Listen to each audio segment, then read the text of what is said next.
August 3rd, 1987, and a horrific discovery right on the border of Alexander and Saline County. Anytime you're dealing with a homicide that has any type of drug ties to it, you always run into those problems where you got a lot of different stories. A train traveling 50 miles an hour. The conductor sees something on the track just ahead. Unable to stop, the train runs over two people covered by a tarp. 17-year-old Kevin Ives and 16-year-old Don Henry dragged nearly a mile. The first autopsy deems it a suicide. Their bodies exhumed 1 year later. The case turns to a homicide. We have several people that said they were in the woods. We have no one that has said that they were at the scene.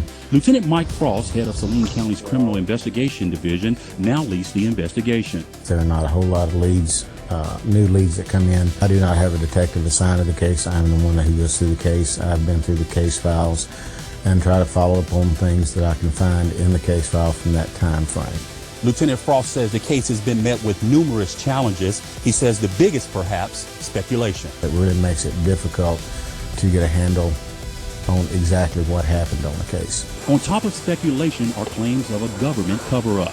No, there has not been, as long as I've been in the sheriff's office or have been in the criminal investigation division.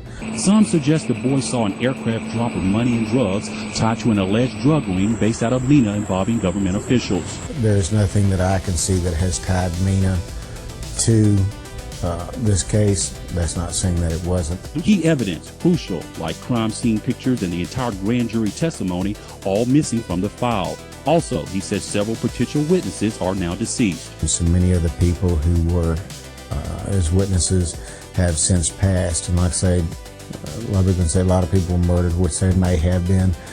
There are a lot of people who died of natural causes. Yeah, you see it a lot. That people, these politicians are not perfect, right? They live a whole life just like we do. Things happen in life. And maybe they don't deal with every single situation exactly right.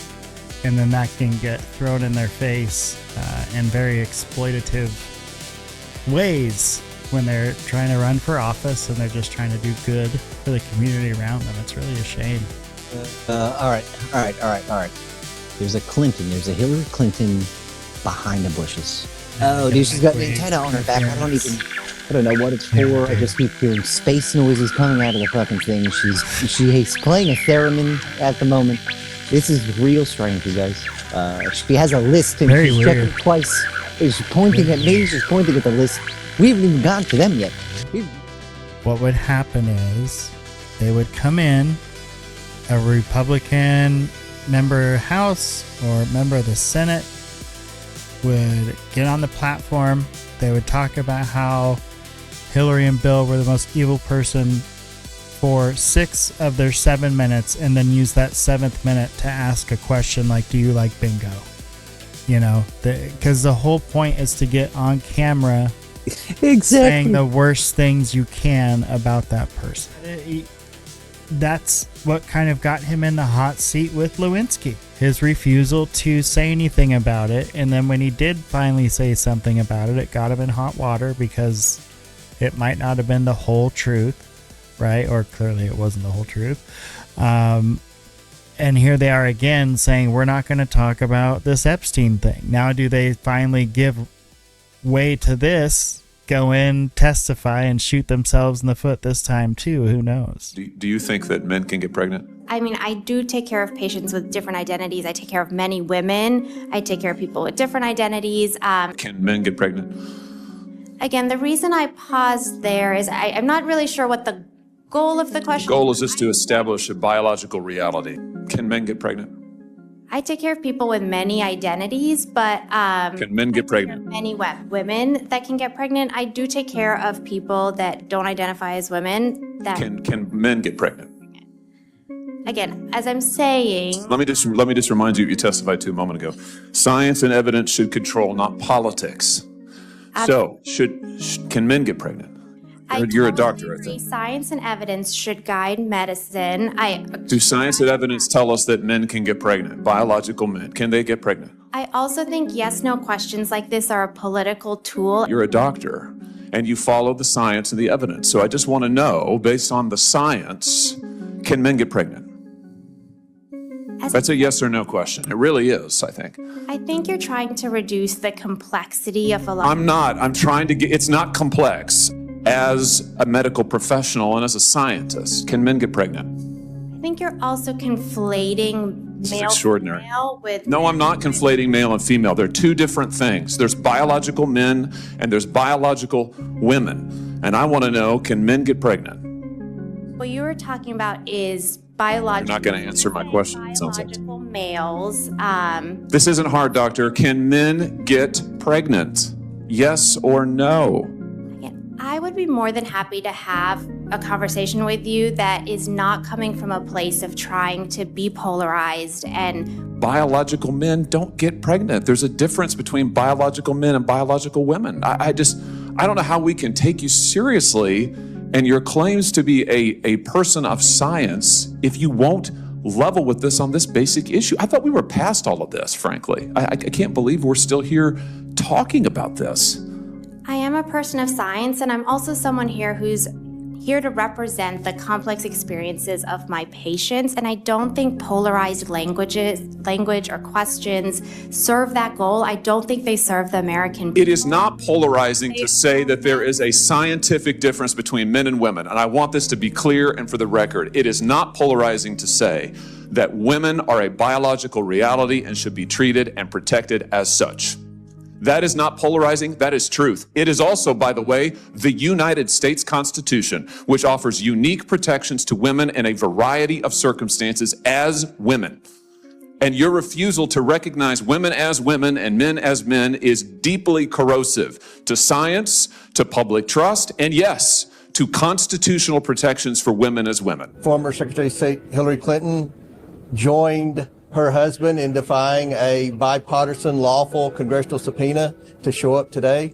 I think what's most disappointing to the Oversight Committee is the fact that we have, in good faith, negotiated with the Clintons' attorneys for 5 months, and we have bent over backwards to try to schedule the Clinton. No, I'm still talking. I'm still talking. Go ahead. Hey, get him out of here. You're not even a reporter. Get out of here. We're going to hold both Clintons in criminal contempt of Congress. We believe that because this subpoena was issued in a bipartisan fashion, the Democrats acted the day that the subpoenas were voted on in the subcommittee like they wanted the Clintons to come. I have subpoenaed the Department of Justice and Pam Bondi for the documents, which they are producing. Now, we don't like the speed. We all wish the documents would come in quicker, but we've gotten tens of thousands of pages of documents from the Department of Justice. An awful subpoena was issued to the Clintons, and they defied it. And you know, Bill Clinton's trying to play the victim card here. Only Bill Clinton could try to triangulate something that's happened, a terrible atrocity to these survivors. Once again, not a single Democrat showed up. You know how many depositions we've done? There's always a Democrat here. The former President of the United States, former Secretary of State, neither one of them, not a single Democrat here. Well, Jeffrey Epstein claimed, and I don't know if this is true or not, because I think a lot of what Jeffrey Epstein said was just not true, but he has said that he helped set up the Clinton Foundation. There are records that would imply that Epstein helped raise money for the Clinton Foundation. We are going to depose Maxwell. We felt like Hillary Clinton could offer some information on Maxwell because Maxwell attended Chelsea Clinton's wedding. So, obviously they're network called me. Once you take your job back, okay? I'm trying to answer questions. We've got a paid disruptor here. So this is, I feel like the Clintons have initiated the war room. Epstein. Why aren't you asking the Democrats why they didn't redact the file, why they wanted to redact the file? As chairman of... Well, it's very unfortunate. I mean, this is something if you go back to that committee hearing when it was voted on in a bipartisan manner, there were several names that were agreed to subpoena. Obviously, Bill Barr, listen, you need the record's public. You can take a look at it. Yes, no, all right. All right. I just want to note for the people that are watching this live that there's a paid disruptor here.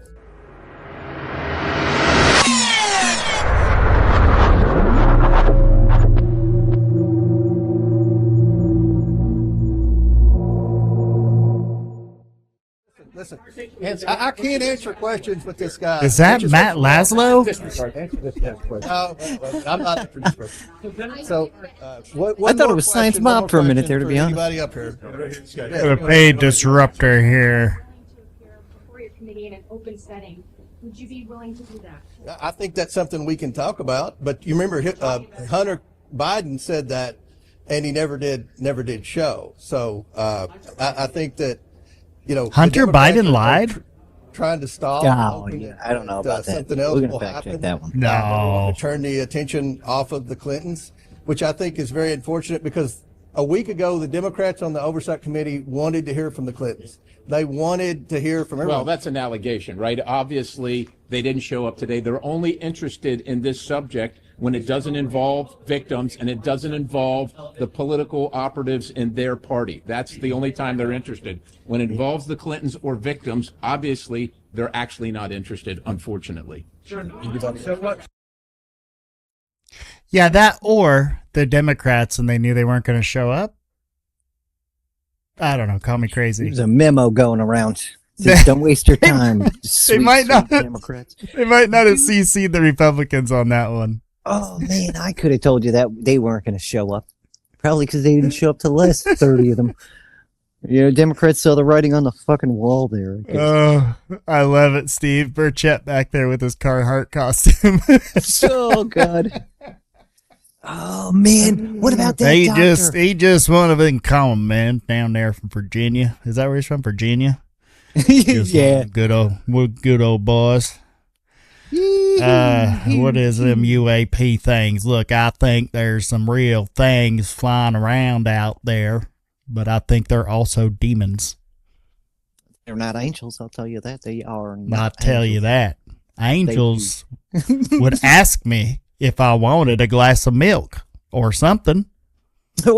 Or at least have me sit down before showing me their presence. A little southern hospitality.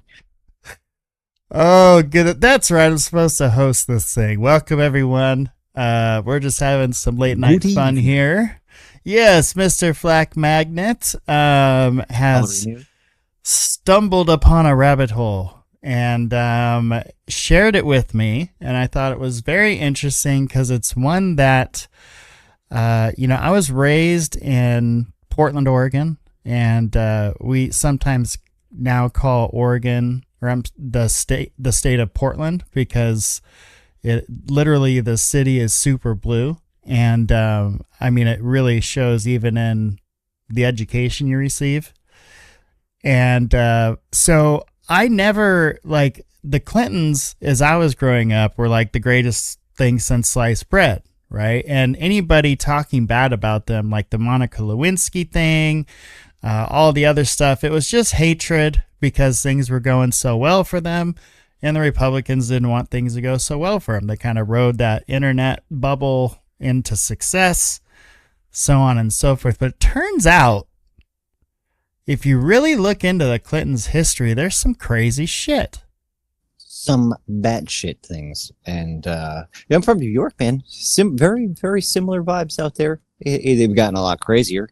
I don't know as bad as certain parts of Portland or even Seattle or LA, but well, I moved. I had to move out of the city. And it didn't have anything to do with the political environment or that it was psycho there, like they always say in the news. Portland had always been weird. But what happened in my case is I just couldn't afford it anymore. I just got priced out. Same simple. New York is expensive, and then you're also living 1,500 people in an apartment building. They cram a lot of people into a very small amount of space. Think of that, one block housing fucking 1,000 people is kind of crazy.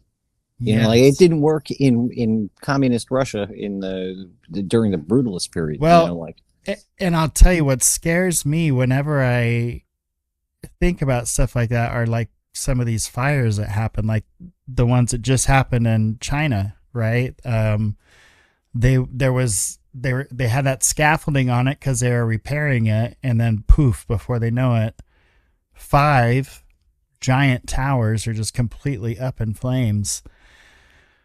Wow.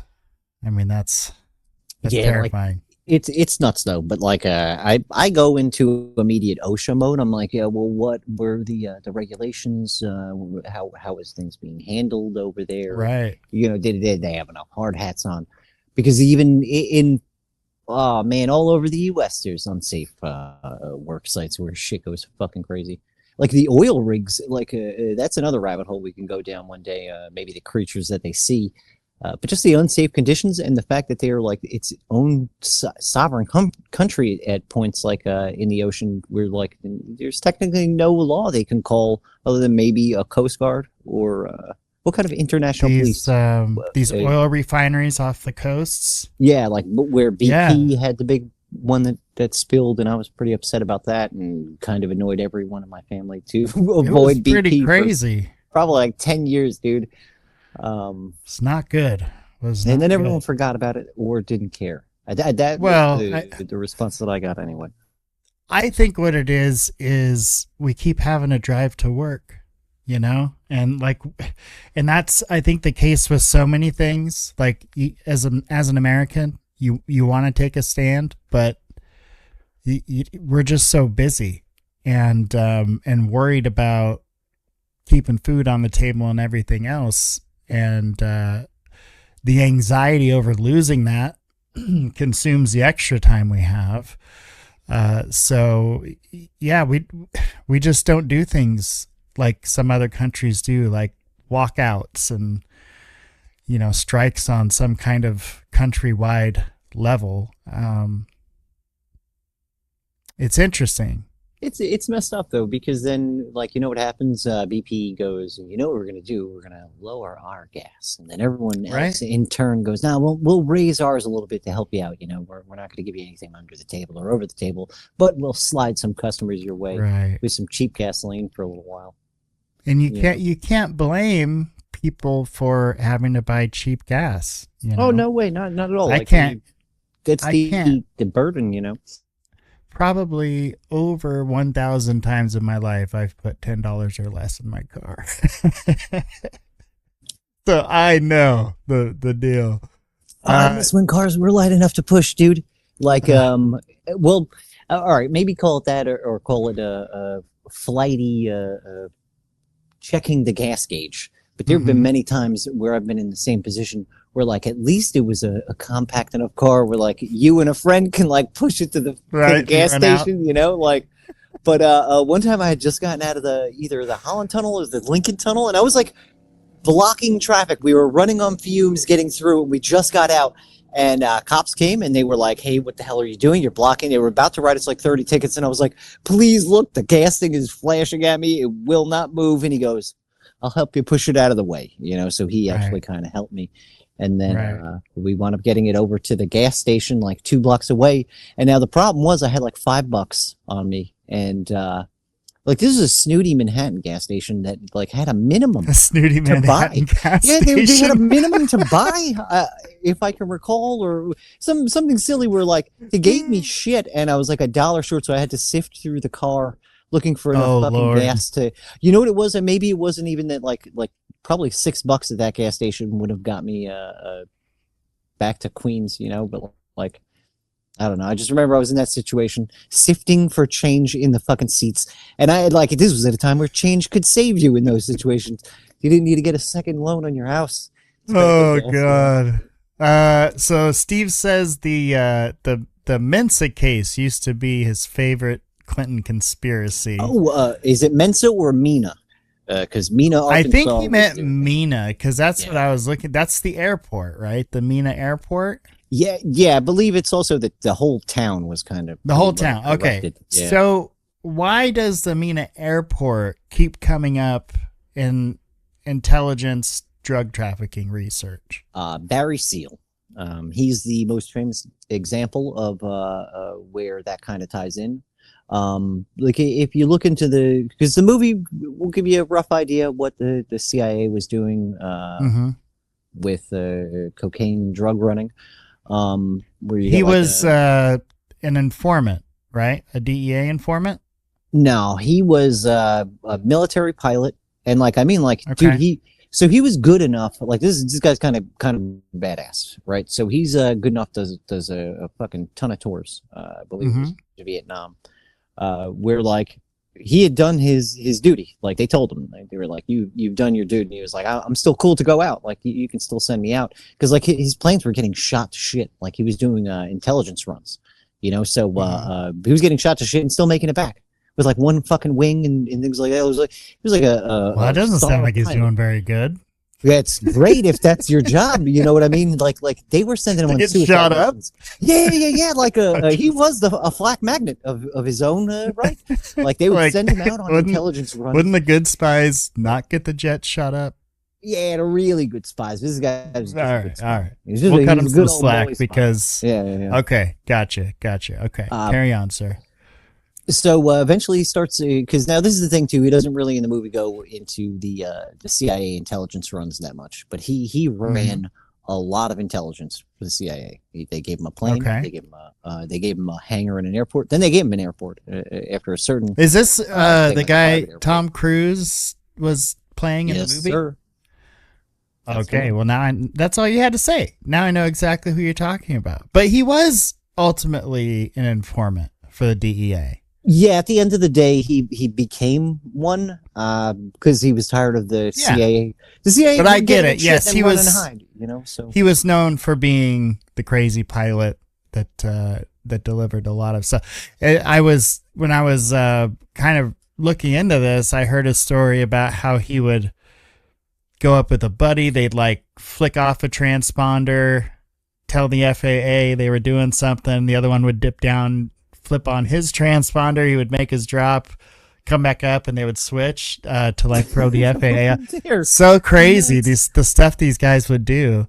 But yes, they were essentially Well, you know what, were That's not that trafficking crazy. drugs. That's right? not- now that I'm thinking about it, that's not that crazy, right? Like, he was just doing what the military taught him to do.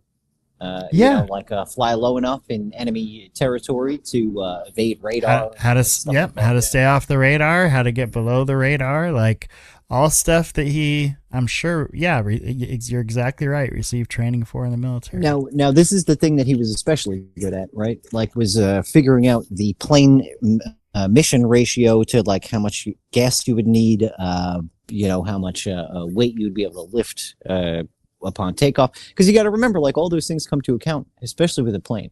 They are very, very light. It's easy to get a plane off the ground, especially with the right speed and the right like airfoil. But if you're loading it with however many pounds of cocaine or whatever crazy shit the military had him do, you need to have everything down to a science. You know, like some aircraft need to be first they don't take off with a full tank of gas anyway, or tanks, I should say.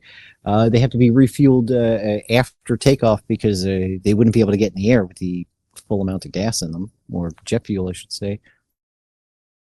Yeah.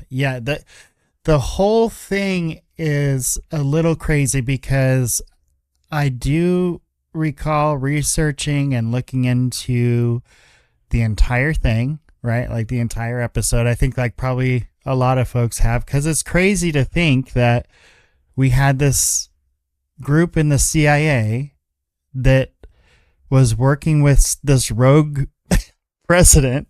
It's like a Tom Clancy book, right? Like working with this rogue president who's like, well, I can't get my war funded legally, so I'm going to sell coke and we're going to buy guns and train these guys to fight and all this The crazy shit. Sandinistas. Yeah, it's so crazy, right? And everybody involved is convinced they're doing the right thing, and that's a lot of times what it takes for stuff like this to happen. It seems like, they have that "this is what's best for the country" excuse. Now I'm going to go down a crazy conspiracy rabbit hole and peek into the future. Let's do it. Yes. Behind the old Iron Curtain of where the U.S. might be headed. Scary. Oh boy. Why so we're they- deploying troops in all of our cities? Well, a little bit maybe, but also like immigration, mass immigration, right? And like there was a lot of reporting done at these hotels, right, where they were like, look at how much food is here. Where they were doing some petty shit, like going over, look how much food we're giving away. We're Like I wouldn't pinch pennies like that as long as it's families, your children, women. Like if you're a prisoner of the state, you still should be fed. If you're here as a refugee, you should still be fed during transport. I don't think you should be starved until you get to your fucking destination. Our country, human rights.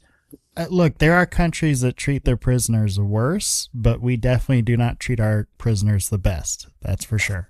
Yep. But so they're going in there, they're doing some petty shit. But like, hey, at least these people are eating. And then they go, but look at the people that are here. And it's all like not middle-aged. That's a bit too old. But they're like 18 to 20, 29, 30, maybe 35-year-old, like men of fighting age. You know what I mean? Like to where like after the Smedley Butler stuff, like you can see where certain funding can go certain places to have certain things be uprooted in a certain country. That's what the fucking CIA does, like the Sandinistas, right? The Iran-Contras were being used to overthrow a fucking different government in a different place, like the Cubans. Crazy. Like how these things are like. We're funding another country to go fuck with another country, and then standing back from our high horse, going like, "Look at the chaos! Look at the monkeys throwing the poo at each other." It's like, well, you gave them the poo, and then you poked each one with a stick and said, "Hey, this guy told me to poke you with this here stick. Are you going to take that from this guy?" I just and we did that. So they did that for a long time, right? I mean, that was pretty much their job after World War II.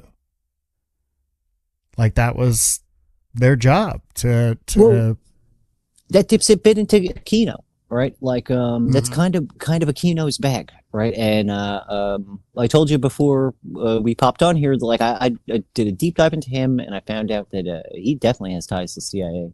Like I could see now why he's been sheeped the way he has, and his information has been disappeared. He has direct ties to CIA. He went to CIA training school for a liaison in different countries. Advanced information gathering, which that could go one of two ways. He doesn't look like the torturing guy to me, but those eyebrows, he could be the torturing guy. You know what I mean? That's those what eyebrows, means, dude. That's what advanced. In the 60s, right after World War II, advanced meant like I'm saying right after, that's still like 15 years, but you know what I mean?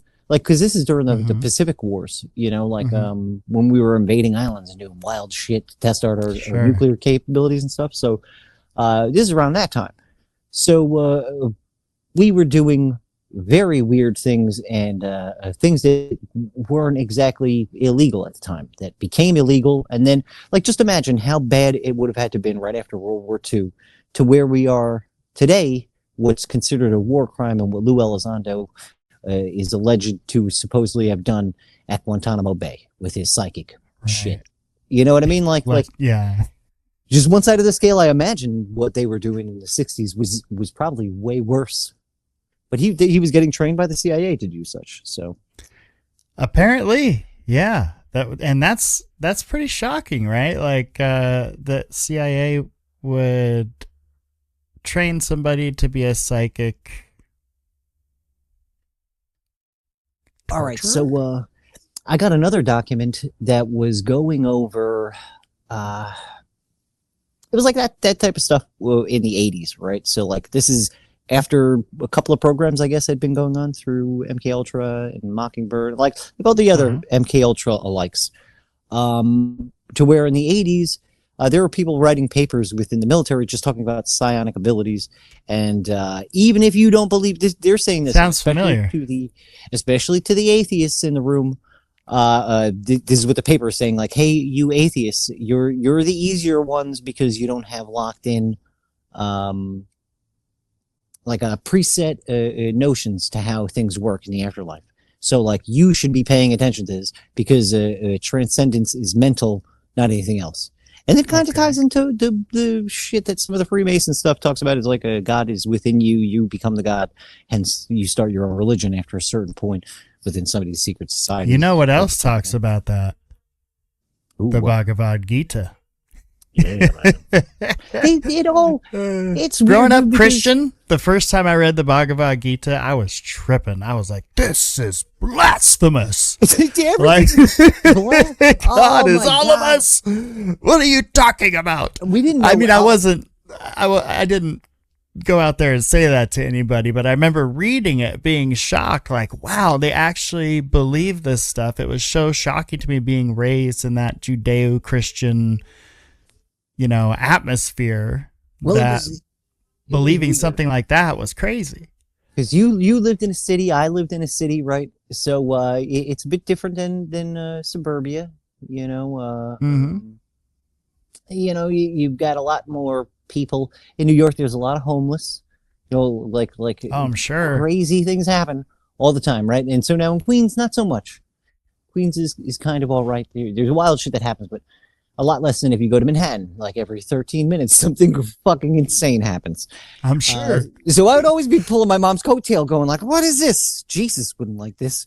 Like I've seen one, I think it was probably one of the Easter fucking movies with like Charlton Heston playing fucking Jesus or Moses or something. Sure, I think I'm yeah. a scholar at 6 years old on the Bible. I'm talking to my mom and I'm like, what is this going on? Why is that guy taking a turd right on the corner? Like, that's not right. Everything's so black and white at that age. Oh, it was awesome. I knew that you shouldn't be shitting on the curb. Now in 2026. Yeah, that one held. Who knew it would hold? But yeah, right. I'm fine. I'm still not shitting on the curb. But I wanted to make a point there, Mr. Gabriel, but I see I started with the wrong. I took you off route. I'm sorry. Okay, no, but let's do this. Let's get back to Mena. So what I was saying earlier is that I always looked into that stuff. I always thought it was crazy. These guys selling drugs, Freeway Rick Ross, all of it. Barry Seal, like you were mentioning. Wasn't there a dude, Gary Webb? And then... Yes, I love that book. And Dark Alliance.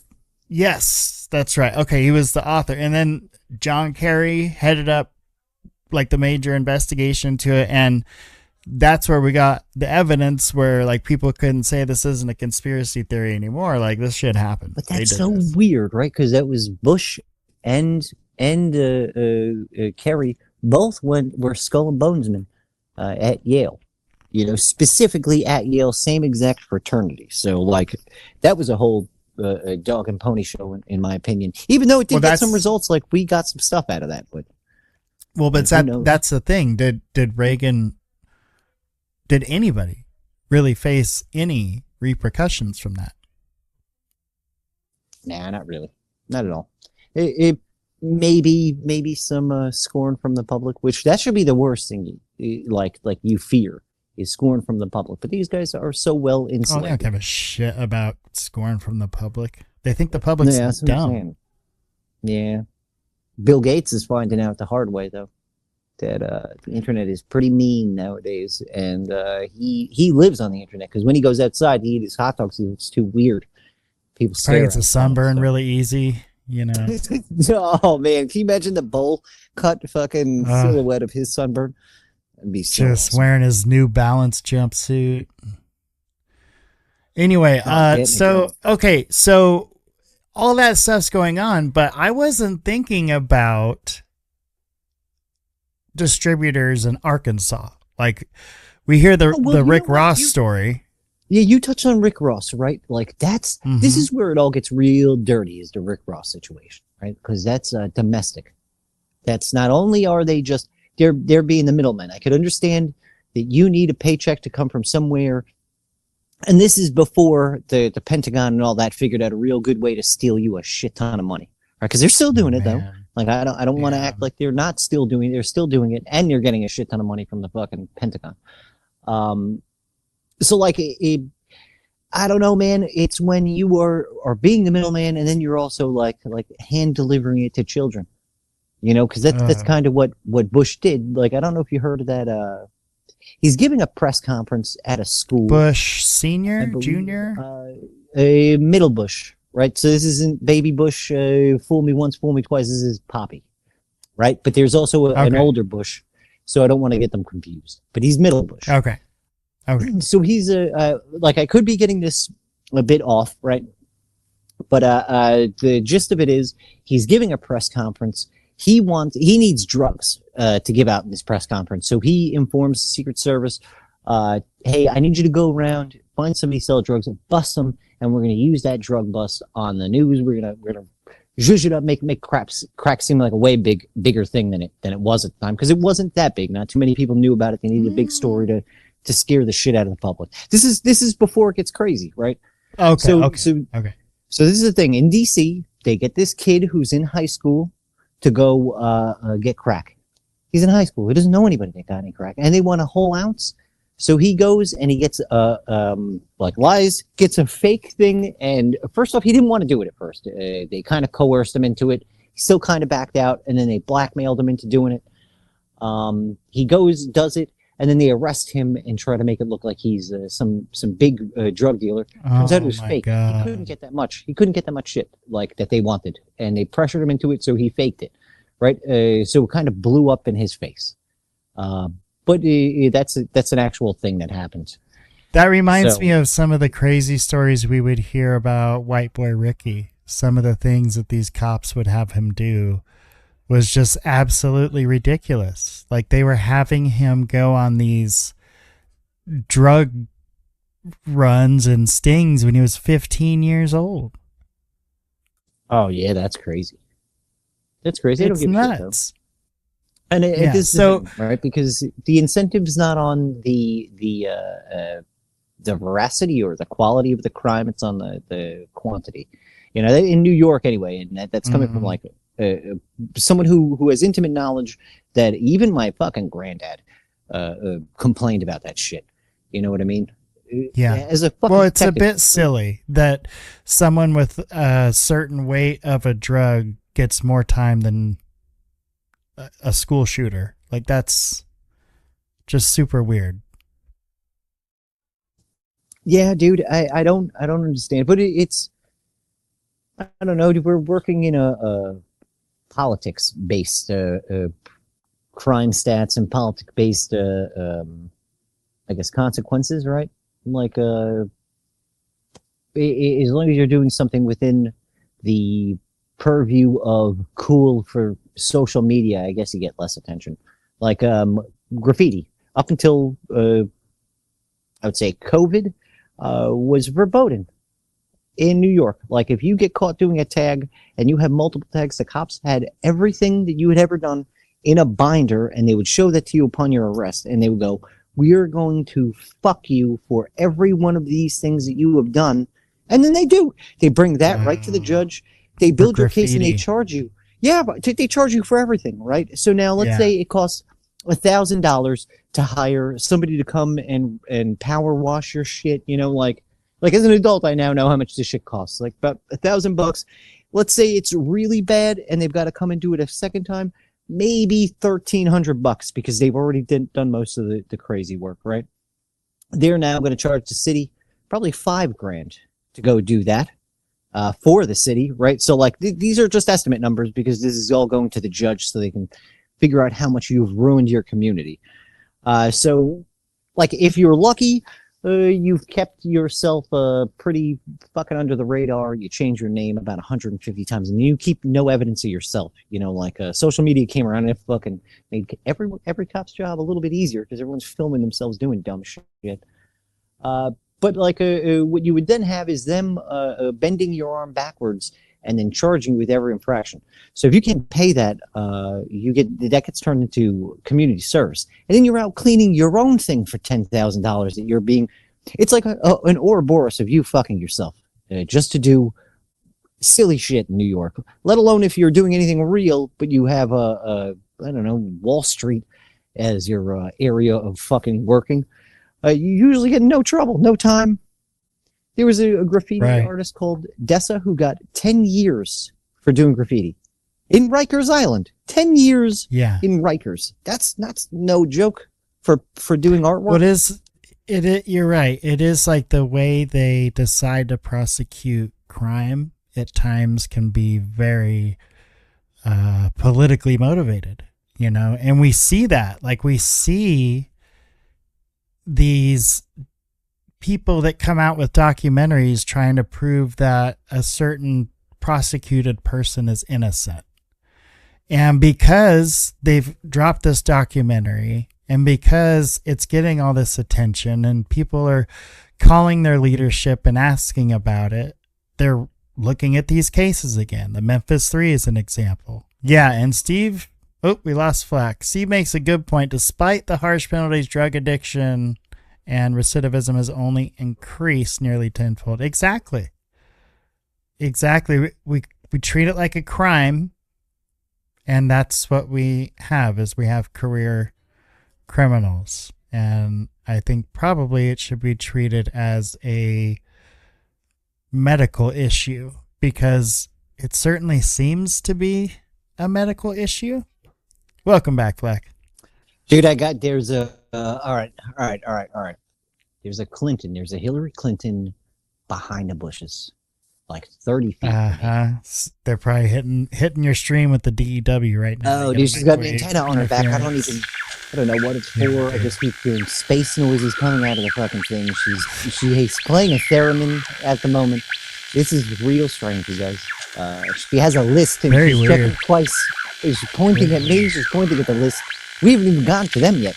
We're just covering peripherals, and it's already getting weird. It's too bad your camera doesn't work. We could catch some of that, but maybe next time. No, she's got camouflage on. She's hanging out with John Cena. You can't see. Does she have one of those invisible man suits? Oh yeah, and she's also has a blue man suit, so she could join the blue man group afterwards. I think that's amazing. Hillary Clinton, who knew she was so multifaceted? That's amazing. So we were just talking about got many faucets. When you accidentally dropped out there, we were just talking about how even with these harsh penalties, addiction has gone up nearly, and recidivism has only increased nearly tenfold.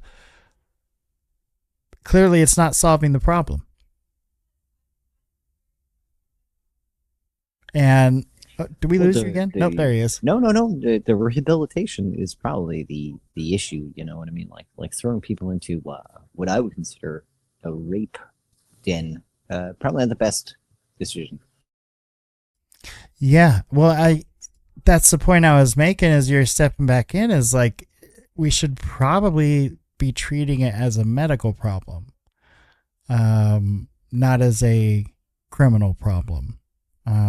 Hey, the folks that are distributing kilos of it to neighborhood schools, hell yes, bust that ass.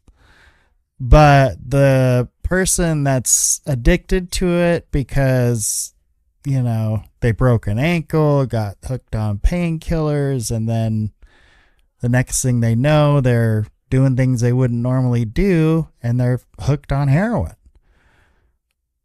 There's a difference between those two. A significant difference.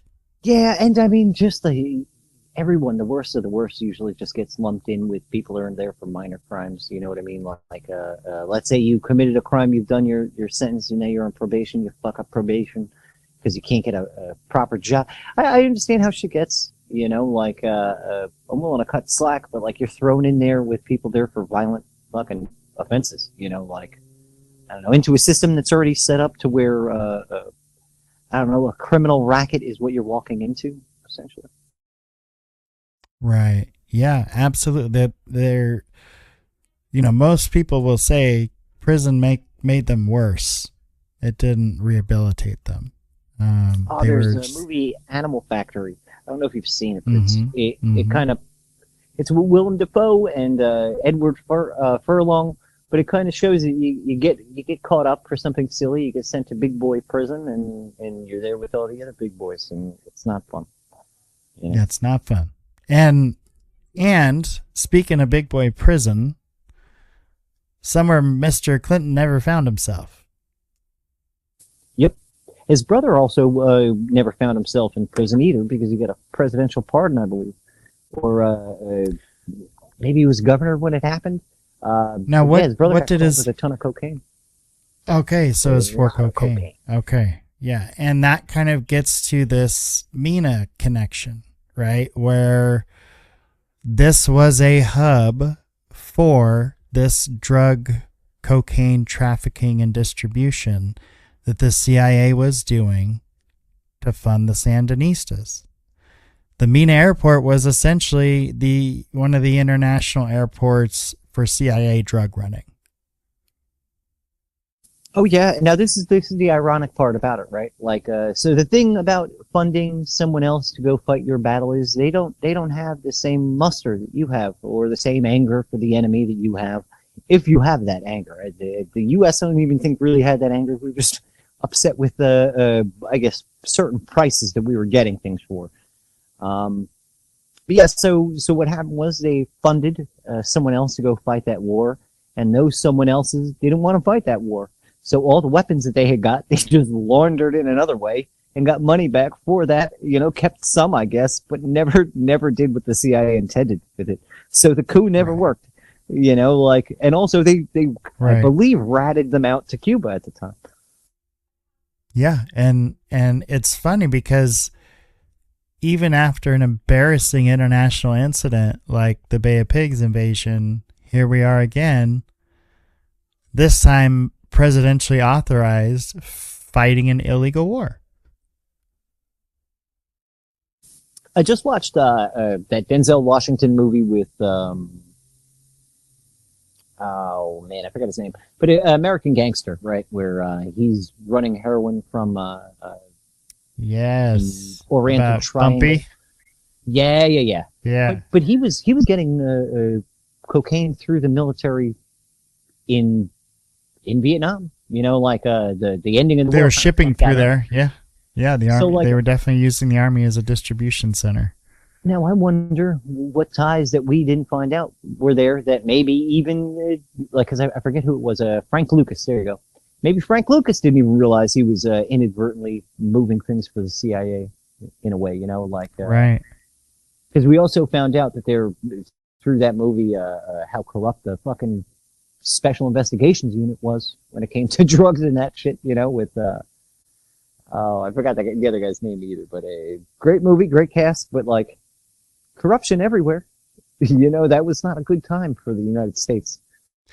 Right. And so you had these folks, Mena's the airport. Well, Mena's in Arkansas. And who's running Arkansas at the time? Yeehaw, Bill. Good old Bill Clinton. And another thing that, I mean, there's a lot of interesting things about Clinton's story. It was almost like the Teflon Clinton, like they call Donald Trump the Teflon Don, like nothing can stop him. It was almost like that with Clinton. Like it seemed like no matter how much shit got hurled at the guy, he just kept on trucking. Like there just wasn't any stopping him. And now, what would help that? What do you think would help that the most? Like, what job should your spouse have? If what? Like, let's say you really wanted to be the Teflon Don, right? You've got all politics on lock. You have the CIA in your pocket, Sure. But like, what would really help you, especially when it came to Congress and things, or anything dealing with a lawsuit, perhaps? Someone in the judicial branch? Maybe your wife is a lawyer. That might help you out quite a dang bit, especially if she knew what was illegal and not illegal, and what could ride the line, and what you could claim is what you're doing, even though you're doing something completely illegal. She studied that for how long, and I'm pretty sure Bill had his pass the bar exam as well. Yeah, and so, like that just real quick. That's also the big defining thing, right? Like you having like this is why you could get your bar license removed, is because you're like held at a different standard than normal people, right? Like you shouldn't be able to get off more crimes because you're a lawyer. That means that if you're caught for any crimes, you should be immediately revoked. But because these people do inherently have inside knowledge of the law, they're able to skirt things and get away with a lot more. So the system that's supposed to be harsher on these people seems to give them a lot more leniency than anything else, you know? Yeah, isn't that interesting? And another thing that we hear is that, hey, there was a lot of cocaine. There was a lot of cocaine. Cocaine is a hell of a drug, and the 80s was a hell of a drug. This is a bit before then, but still, I just want to bring up Rick James. Rest in peace. Rest in peace, Rick James. But yes, you, not to mention all of this corruption that's going on, you had these powerful people with essentially unlimited access to cocaine.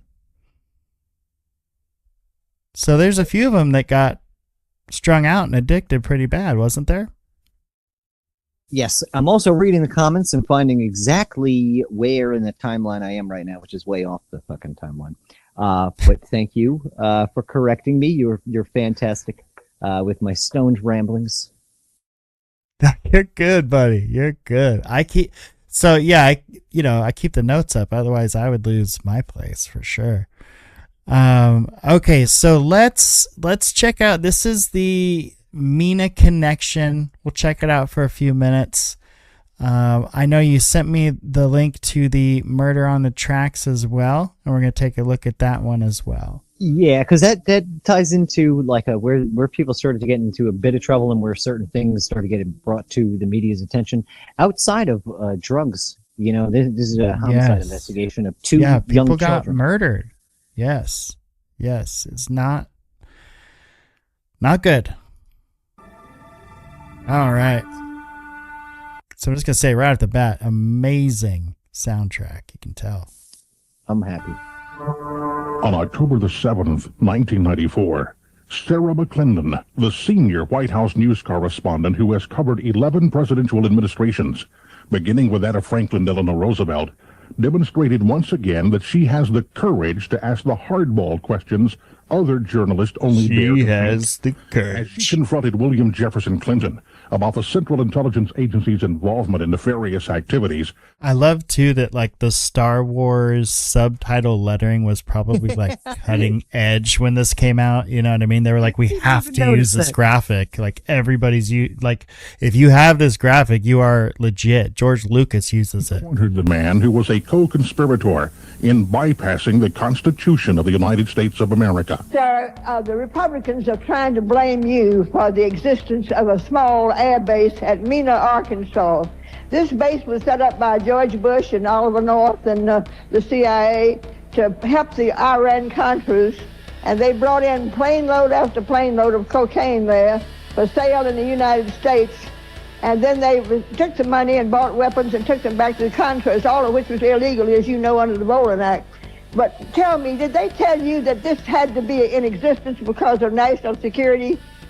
Well, let me answer the question. No, they didn't tell me anything about it.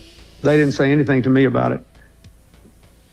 The airport in question and all the... He's the governor of Arkansas. And CIA is running drugs out of his airport, and they didn't tell him anything about it. Can you just do me a favor? Can you go over what the meaning of the word is? That depends on what "the" means. Oh my God! What is a woman? This is a show, and we're all the punchline. I think, you know, it's crazy. The events in question were the subject of state and federal inquiries. It was primarily a matter for federal jurisdiction. The state really had next to nothing to do with it. The local prosecutor did conduct an investigation based on what was within the jurisdiction of state law. The rest of it was under jurisdiction of the United States attorneys who were appointed successively by previous administrations. We had nothing, zero, to do with it, and everybody who's ever looked into it knows that. And when it became apparent that nothing was going to be done on the federal level, that's when I began more actively pursuing it. Prosecutor Black, a Clinton supporter, met with the governor and handed him a letter requesting money for a state grand jury on Mena. His response to me was that he would get a man, something to the effect that he would get a man on it and would get word back to me. And I never heard back. How far will the United States government go to protect an operation?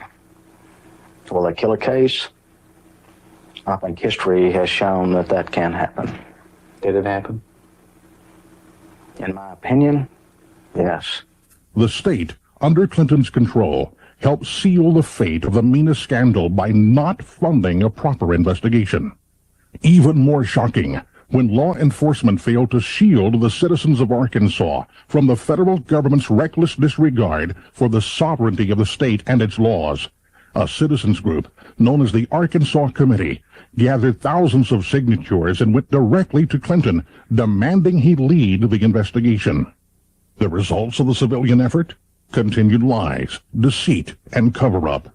The Arkansas State Police, the IRS, U.S. Attorney Charles Black, who we just saw, and the Arkansas Gazette investigations were all shut down or blocked. And there, it's documented. Federal interference, witness intimidation, and CIA manifests is all documented in the Gazette report that finally did come out after the government had tried to restrict them from releasing that report. So pretty crazy that in this specific case, the Attorney General literally tried to stop a media story from going out. Oh man, there's a song that reminds me of this from a band called Reverend Horton Heat, and it's called Bales of Cocaine, and it's basically about a farmer whose farm is going kind of defunct a bit, you know what I mean? One day out of the sky, mystery bale of cocaine just plops out of this plane and lands on his thing.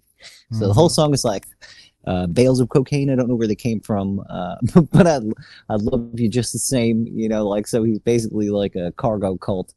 Don't do it, Mr. Farmer. You know what I mean? But now he made $1 million and he's living the high life. But like the whole song is like, thank you, mystery airplane, you know, but, or Bill until the himself, mob dude. uses the beacon to find him and blows his head off because he stole a pound of cocaine from the mob. Pound, this is like a bale, dude. I'm thinking it's like a look. like I have seen size. I have seen Cliffhanger with Sylvester Stallone. Okay, that's how it works. If you take the money, there's a beacon, and then the mob comes after. It's always how it works. Oh man, there's always a beacon. I check for beacons everywhere. You know, you can't always find a beacon. Yeah, but those if you beacons practice, can get tricky. You know, if you practice, I think you get pretty good. You get pretty good, I think. I'd like to think anyway. Never come across a situation where I've needed to yet, so not been fact checked, so to speak, or put to the actual test. But I check for beacons. Every sandwiches beacons under my bed, sandwiches in your spread. And everyone's gonna bump that up now after this episode. They will sew them inside of your shoe. That's an old CIA trick. Yeah, I haven't checked a single shoe. Right up there with the murder needle pen. Yep. Oh, jeez. These are real things. Okay, so now this is the documentary you wanted to go over. This one was called Murder on the Tracks Part 1, the story of Kevin Ives and Don Henry. And why do you think this is an important one? So sort of like the mystery bales of cocaine thing, they sort of think that's what happened here. Like two boys, about 13, 14 years old, are walking on the tracks. They had a little bit of marijuana in their system, like as if they had smoked a joint. One of them had a small, I believe, .22 rifle. So they were like shooting at things. I think maybe, if I'm not mistaken, it might have been a BB gun, but I think they had a small .22 rifle. One of them had a small firearm with them. But they're walking along the tracks. Something happens to where they end up dead, quote unquote, hit by a train. But the train conductor said that the boys were like, he saw them and he hit the brakes, but couldn't stop in time. But he saw what looked like a blue tarp laid across the tracks, like a plastic blue tarp for weather avoidance on like a car or whatever. He said he saw that across the tracks, and that's what caused him to stop. And as the train was approaching, it blew that thing away. And what's funny is like there's a blue tarp in some of the photographs for evidence, right? Like this is seen in portions and pieces, but they claim there was no blue tarp. So you get these weird instances, but turns out local cops were implicated. A wrestler was implicated. I think that he might have hoaxed his way into trying to get famous from the situation, like more than his wrestling So career. wait, the blue tarp blew away, and what? What was under? Two boys were dead already underneath the thing. Then the tracks hit them, right? And then the train rolled over them. So the official record was they had gotten high on marijuana cigarettes, passed out on the tracks, and took a nap. Okay, they needed to take a nap laying across the fucking tracks. It's usually what I do when I get stoned. So, but now there's a couple of eyewitness testimony things that say a bunch of other weird things happen. And that's what this documentary goes through in many different parts. But they believe what the kids saw was a low-flying plane dropping a cocaine shipment off, or maybe they might have been possibly near the base, but they saw something to do with the cocaine transfer, and were subsequently shot over it. Laid across the tracks, and then, yikes. Okay, well, let's check this out. Kevin and Don. On August 23rd, 1987, Kevin, then 17, and Don, then 16, were out at night hunting, and sadly would be murdered and their bodies placed on the train tracks where a Union Pacific train would eventually run them over hours later, at approximately 4:25 a.m. Their case would eventually gain national attention in news articles across the country, including the LA Times and the Wall Street Journal, among others, as well as at the time the nationally syndicated television show Unsolved Mysteries, which aired 2 episodes to their case. Another outlet to focus on the murders would be the World of Books, with the best probably being Meryl Everett's Boys on the Tracks, documenting the case of Kevin and Don's murders and the cover-up in extreme detail. The investigation was bungled right from the get-go, and eventually officials from all 3 levels of federal, state, and local governments have all played a part over the decades in the cover-up of the murders of Kevin and Don. So I do want to chime in here and say that I live in a small town, and the DA's office, sheriff's office, and local police all leave something, God, what's the right phrasing here? They all suck. Okay. They all suck at their job.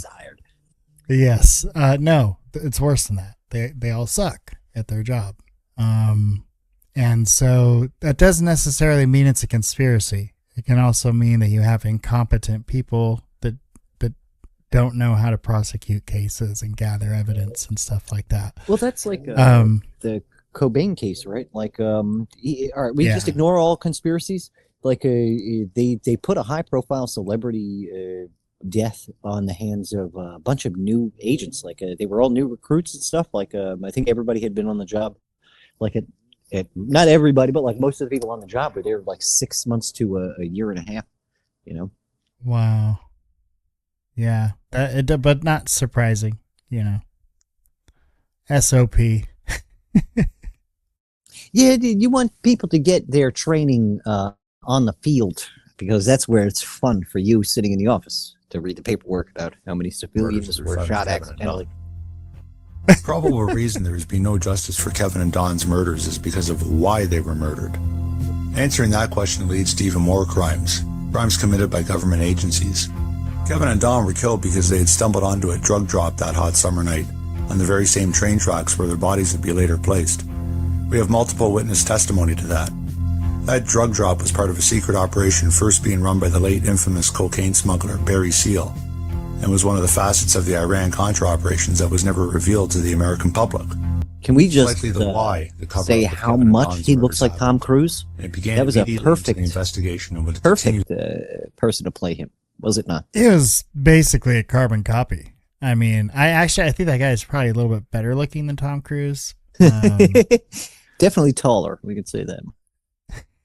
Throughout the years, resulting in 10 different local, state, and federal investigations, grand juries, etc., all bearing down on different locations in Arkansas, including Saline and surrounding counties, and the Mena airport as well.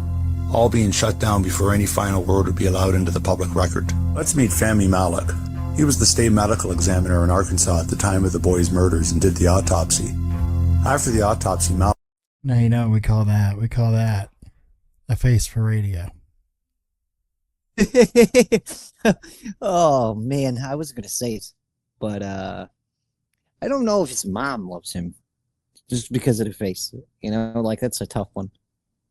His investigation work is fantastic, but I don't know about that face. I don't know. Like ruled that Kevin Why so much of it concentrated to the very center? I don't know. Hear the train blowing its whistle. It's like they squished him. They squished his face right as he was born or something. Pathologist Joseph Burton of Atlanta, who was brought in and would find that Kevin had been beaten in the head with the butt end of a rifle, and Don had been stabbed in the back, both prior to being placed on the tracks, which would explain the thickness of their blood at the time of their deaths, as witnessed by the train's engineers and emergency first responders to the scene. Okay, there it was. So one had been beaten to death with the butt end of a rifle, and the other one stabbed before. So they're both dead, and then they were placed on the tracks. Right, so they thought that these were small towny kids that no one was going to give a shit. They could get rid of the bodies. They can shut the family up real quick because they had enough. Oh, they usually can. Yeah, but enough things, like they said, there were like 4 or 5 papers that reported on it. You know, like it was an ongoing thing. So I think they finally looked at the autopsy records and death certificates and stuff and said 20 fucking joints, and they fell asleep. Like, are you kidding me? That's insane. Yeah, 20 joints. They fell asleep, and but that's what you would write if you think no one's going to ever see the fucking thing. Yeah, if you think no one's ever going to read it. Like unless it's another corrupt official, you know what I mean? They never thought that it would see a reporter would get their hands on this, you know? Well, he was a corrupt official. Huh? Because his face, yeah. Wasn't, no? Okay. I tried. No, it's everything's on the table for this guy. Fuck this guy. Marijuana, cigarettes, he wants to blame. Fuck this guy. All right. Okay, so here we go. Let's jump back into it. So the deaths are ruled a homicide. So it's overturned. The deaths ruled a homicide. And the accusation here is that these boys found a bunch of drugs that were dropped off near Mena by Tom Cruise.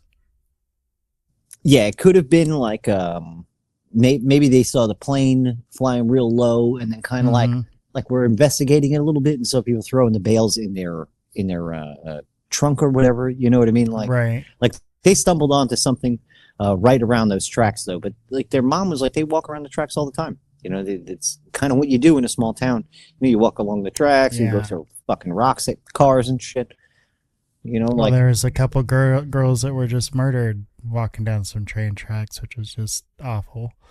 But yeah, they were in a small town. That's what you do for fun. You walk down trails and walk over cool little bridges and stuff like that. So they see these drugs and then they're immediately murdered. Now, how do we know? Because he says they saw the drugs in a very matter-of-factly way. Like, how do we know they saw those drugs? Like, was there some evidence? I think witness testimony and so people saw them seeing the drugs? Yeah, like there was a woman supposedly in the car with them just prior to, and like it's a small town, so people talk, you know, like oh yeah. It was probably also hitters, you know, like people either affiliated with the police department that kind of clean up shit for the police department, or maybe off-duty cops. You know what I mean? Like any number of ways that this small town could have gotten rid of things. And are you suggesting there's dirty cops out there? Oh, I wouldn't. Not me. Okay. Not this guy. Thank God. Okay. We can't have that on this show. We just can't. We can't have any of that nonsense. But I think that some of them had they had smudges. They had some smudges on their face, maybe a little. Sure. Well, we had this. They weren't the cleanest. We used to have this saying in the Army, shit rolls downhill. So if Bill Clinton's the governor and he's working with the CIA and they're running illegal drugs through one of your city's airports, how much pride can your law enforcement officials hold in actually enforcing the law? Well, think it like I would imagine it's something similar to how the mafia would do things, where it's like, I don't know, they kind of police their own area. You know what I mean? Like, they would stop anybody else from fucking around so it doesn't screw up their racket, type of thing. You know, so I would imagine, like, also the thing about Mena was like the money was trickling back into the town in a way. You know what I mean? All these governmental buildings. There's a lot of money that comes from drugs. Oh yeah, so like it was flowing. Like the town went from not having many great things to having a shit ton of infrastructure and stuff, where they were like, "Where's all this money coming from?" And so your thought is like maybe they were willing to kind of look the other way with some of this stuff. Well, if let's say a certain politician wanted to get into office and he was a little hoity-toity and was like, this building is not fit enough for me, then they would make sure a new building was built, you know, like little things like that, where through the corruption, buildings are getting built and stuff. Okay. Yeah, that makes sense. I mean, I don't know if you're a True Detective fan, but I think there was only about big time 18 of us that liked the second season, but the second season gets into that kind of political corruption, you know, with contractors trying to buy their way into projects that politicians decide, you know, who gets to work on them. So that's been a thing for a very long time. Oh yeah, and one of my favorite shows, The Wire, I believe it's like the second or third entire season is about like the shipping docks and all that, but you can see where illegal money flows into certain areas, and it's also a great way to wash money is to buy a business, right? So like all these new businesses are popping up. I saw Breaking Bad all over town for things. Yep. And buy the car wash and sell themselves a bunch of car washes, and then buy pallets and stack it in storage facilities. I thought that was kind of weird, but. Anyway, okay, let's get back to this. So the deaths get overturned after old McRadio Face gets overturned, that it wasn't 20 joints and they didn't pass out on the railroad. That actually what happened is one of them got beat to death by the butt of a gun and the other one got stabbed to death, and then their lifeless bodies were thrown on these tracks with a tarp thrown over them. Alec also had completely dismantled Kevin's jawbones. Burton stated he had performed thousands of autopsies and had never seen anything like it. Was Malik trying to hide something? Was there stabbed? The answer is no, they were not stabbed. Were they dead beforehand? Absolutely no, they were alive. A former employee at the crime lab has said he discovered what appeared to be evidence of a stab wound during the original autopsy, but was told, quote, not to worry about it.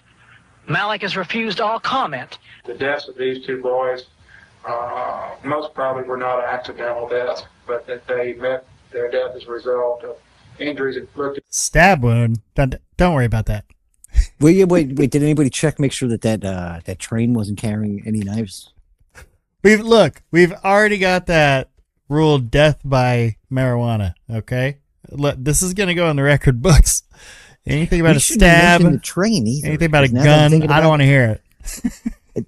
that whole train thing ruins our death by marijuana angle as well. You know, yeah, just not talking about the fuck. These people are crazy. Unless the train driver was stoned. If we could get him to piss hot, then. I'm sorry. He smoked the 20 joints. I think we're mixing up facts now. Own them by other people or another person. In addition to Burton, 2 other forensic pathologists and 7 forensic investigators with more than 100 years accumulated experience investigating homicides reviewed the case. It was their collective opinion that the ruling be changed to murder. He must be the guy that ruled the guy tied up to the tree shot himself with the shotgun. They're cousins. It's his cousin. They went to cousins and they went to the same offshore school. Coroner College, right next to Barnum and Bailey's. Clown College. Bitten off the head, eaten the entire thing, and then regurgitated. Malik says he tested the dog's vomit and found traces of Milam's brain and skull. Unfortunately for Dr. Malik, Milam's head was later found. He was Malik, killed by the dog. Media coverage of Malik's dishonest rulings resulted in a massive public outcry, calling for his removal from office. I really feel that Arkansas owes Dr. Malik a great debt and a real apology. What? Wow. What fucking planet? 41% raise. How about that? Jocelyn Alders says the state of Arkansas was Malik a great debt and a real God, he's apology. so ugly. She must have been on Kronos. I mean, I try not to judge a book by its cover, but when you're ugly on the inside, then it's easier for me to make fun of if you're uglier on the outside. Yep. You know what I mean? Yep. So Yep, I concur. Okay. Yeah. That was medical Malik should resign jargon. with a great response. We were absolutely puzzled and outraged over the ruling of accidental as a manner of death. We didn't think that the facts supported that ruling. And what we started out to do was just to obtain a second opinion. We met resistance from all fronts, from law enforcement, from the crime lab. We retained an attorney and a private investigator and obtained court orders to get testable samples of everything that they had in order to get a second opinion. And Femi Malik refused to obey the court orders. It didn't matter what Malik did, whether it was perjure himself in court, fabricate evidence in murder trials, call coroners murderers. Clinton defended him by excusing it as being stressed out, overworked, and underpaid. His testimony compromised evidence in a lot of felony cases in Arkansas. Dr. Malik refused repeated requests to talk with us, but when we caught up with him, he said people didn't like him because he's from Egypt, and he claimed he had never made a single mistake in any of the 7,000 autopsies he conducted. People say that as the state medical examiner, you were incompetent and you bungled cases, and that Governor Clinton, for some reason, defended you and protected you. Is that the case? You have to understand, they did 7,000 autopsies. Not one single case overturned because of me. What? Didn't they just list a bunch of cases that got overturned? He's good. This guy should have been a fucking lawyer. Holy hell. He's not good. That's how you lie, folks. That's it. No, that's how you lie. That's how you do it, dude. Like, if someone asks you a question that they already know the answer to, you're fucked. Unless you're this guy and he just says, nope, you're wrong. I've never done anything wrong ever before, ever in my life. Look at me. I'm perfect. 7,000 cases, no mistake, okay? I never miss penmanship. Anything. Perfect. Oh, God, this guy's out of his mind. All He documents taught Jeffrey Epstein how to conduct himself in court, I suppose. Just as fucking gives himself away just as much. This guy is insane. Oh man, what up, CT Kyle? Good to see you, buddy. Glad you're hanging out. Yeah, you got questions, you got comments, throw them in the chat, and we'll definitely love to hear from people tonight, because this is just crazy. Okay, so Clinton is helping this guy get away with everything because it appears that he may be Clinton's henchman. Is that kind of what we're getting at here? Or one of his many henchmen? Well, the paid hand, they're all like right. You can see they're cheap. They just don't pay everybody, right? So like the woman who was just mentioned, Elders, who gave this guy the raise, she obviously got her own little raise, right? Enough to where she was like, this is too much money for me. I don't know how many record plays I can buy with all this. So let me give it to my friend, Mr. Malik here, because he is doing such a good job. You know, trickle down economics, folks. Yeah. And you have a medical examiner in your back pocket. That can be handy as the governor, can it? Only when you need them, though, because you're cheap. You don't want to give it to everybody, okay? And right. If you don't need the person, they don't get none of the monies. But when you need them, then you just a couple bills right in the old pocket of Rooney. Yeah, yeah. Now we we do have to say along with this that, you know, these are allegations. They have actually not been found guilty of these crimes, but this stuff has been the subject of many investigations, ones where you can find, you know, stuff online about it. In fact, you can find quite a bit of stuff online about it, straight from the federal government's investigations. The Saline County Special Grand Jury has now disbanded. 3 hours ago, it delivered its final report on the deaths of 2 teenage boys. But the grand jury was not allowed to do what it wanted. I know that because you could not repeat in the report much of the testimony that you heard and evidence that you received, that you are somewhat frustrated by it. And that's understandable. In the final analysis, I know that the grand jury hated at this point to give it up, because I think the public needs to know about the seriousness of the drug problem here in Saline County and maybe other surrounding counties. So even though there was no one charged in the original grand jury investigation, and there was plenty of evidence of many problems and suspicious activity by officials overall, Judge John Cole and prosecutors Dan Harmon and Richard Garrett brought the grand jury to a close on December 31st, 1988, with the grand jury evidence and reports suppressed and not allowed on record, against the grand jury's own wishes. Unreal. Sound like something else we know also related to the Clintons. Right. Galagidus Maxwell. Right. Right. You know, we do have to say though, Gillanese Maxwell. That as far as just keep fucking her name up on purpose. Justice system, yeah, Maxwell, that's what she's. But as far as the justice system is concerned, I mean, they couldn't even get a grand jury indictment on this. I mean, you can get a grand jury indictment on jaywalking. Do a ham sandwich. Who? Somebody famous said that one. You can get a grand jury to indict a ham sandwich. You can. And so it's and they can be sealed completely, you know, like no evidence came out at all through that, like just absurd. Yeah, it's really weird. It's really weird. So I do appreciate him, you know, him pointing out the counterpoint to that as well is that they didn't get any indictments out of it. So maybe they just didn't see the evidence they needed to see to say, hey, we think these guys were murdered.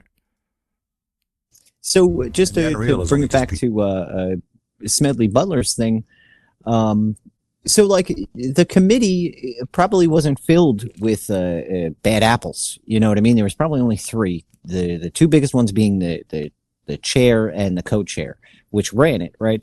But they still had to make it look like it was a real thing. So like certain things came out in questioning.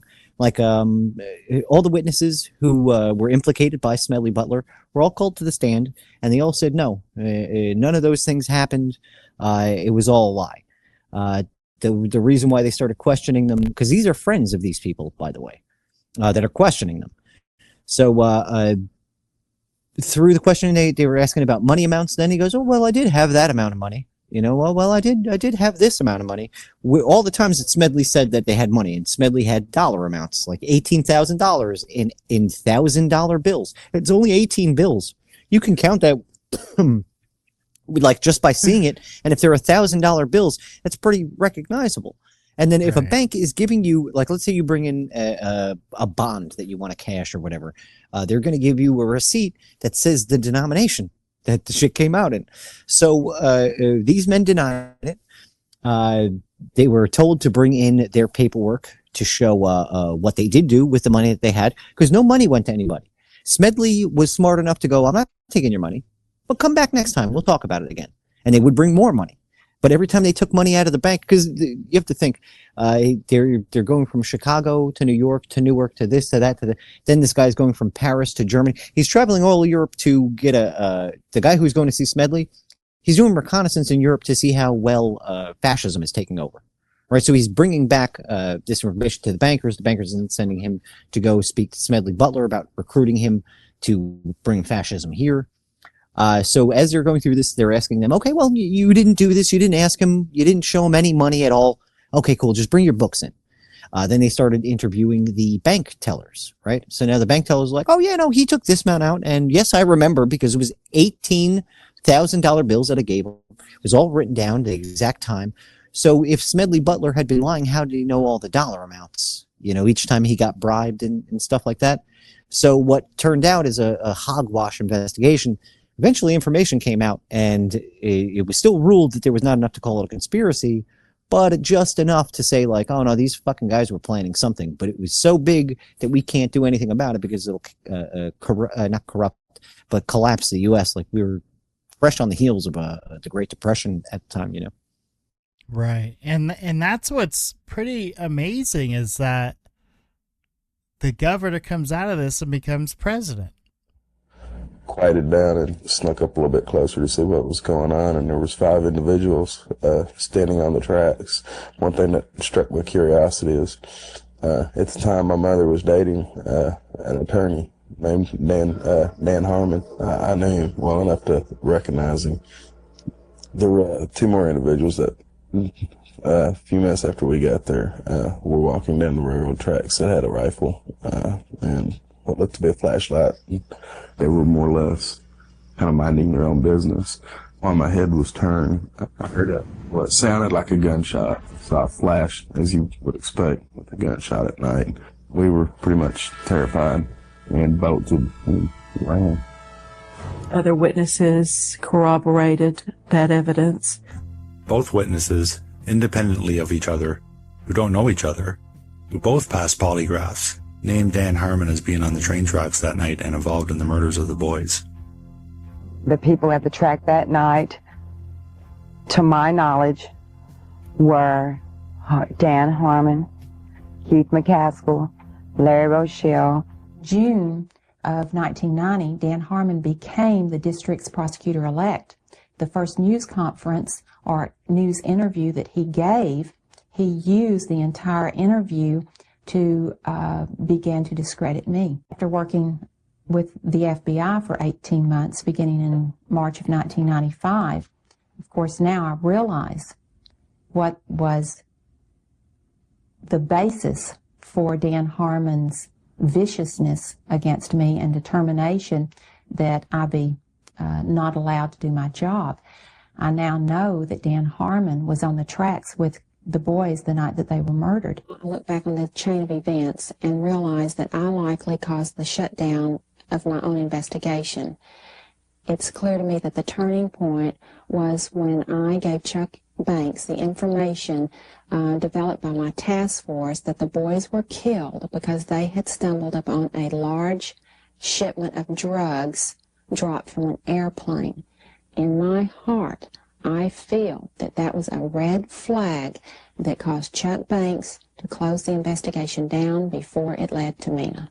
An FBI file dated February 6, 1995, and in it states in part, quote, "Further, it appears that the special prosecutor appointed in this case, redacted, says Dan Harmon under that redaction, may have misused his authority and disregarded other leads that may have assisted efforts to bring this investigation to a logical conclusion.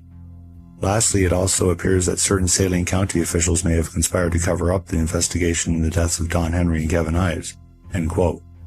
In the mid-1990s, the FBI knew there was a cover-up in the murders of Kevin Ives and Don Henry, and they also knew Dan Harmon was likely involved. As a matter of fact, there's a whole pile of FBI and other government documents that are partially redacted in some form or another relating to the murder of the 2 boys. We'll get to them in a moment. First, I'm going to try and piece together what happened that night from what we do know about this case. We know that Kevin and Don went out around midnight to go hunting. And thanks to Charlene Wilson's confession letter recently unearthed in 2015, we know that her, Dan Harmon, and another individual named Larry Rochelle were going to be at the tracks that night to pick up a drug drop from a plane. Kevin and Don were walking along the tracks and happened to come across Dan Harmon and company on the tracks, as witnessed by a then 12-year-old Tom Nyhouse and his group of friends who were hiding in the nearby bushes watching. A shot was fired either by Harmon's group or the boys, and Kevin and Don took off, as did Nyhouse and the group of other kids that witnessed those events. Next, we have 2 separate witnesses who gave testimony, one being Ronnie Godwin, now deceased, and the other being club owner Mike Crook, who was relaying testimony of what another witness described to him about the following events, and neither knew each other, and both were telling the same story. They were saying that the boys showed up at the Ranchite grocery store with another friend of theirs, Keith Coney, and this would be sometime after the first incident on the tracks. And Coney then left on his motorcycle when officers Kirk Lane and Jay Campbell showed up and beat the boys unconscious outside the store, probably killing Kevin right there with the reported rifle butt blow to the skull, which showed up in Dr. Burton's second autopsy. Then Campbell and Lane threw the boys into the car and drove off towards the tracks, where Dan Harmon and the others were waiting and would eventually place the boys on the tracks.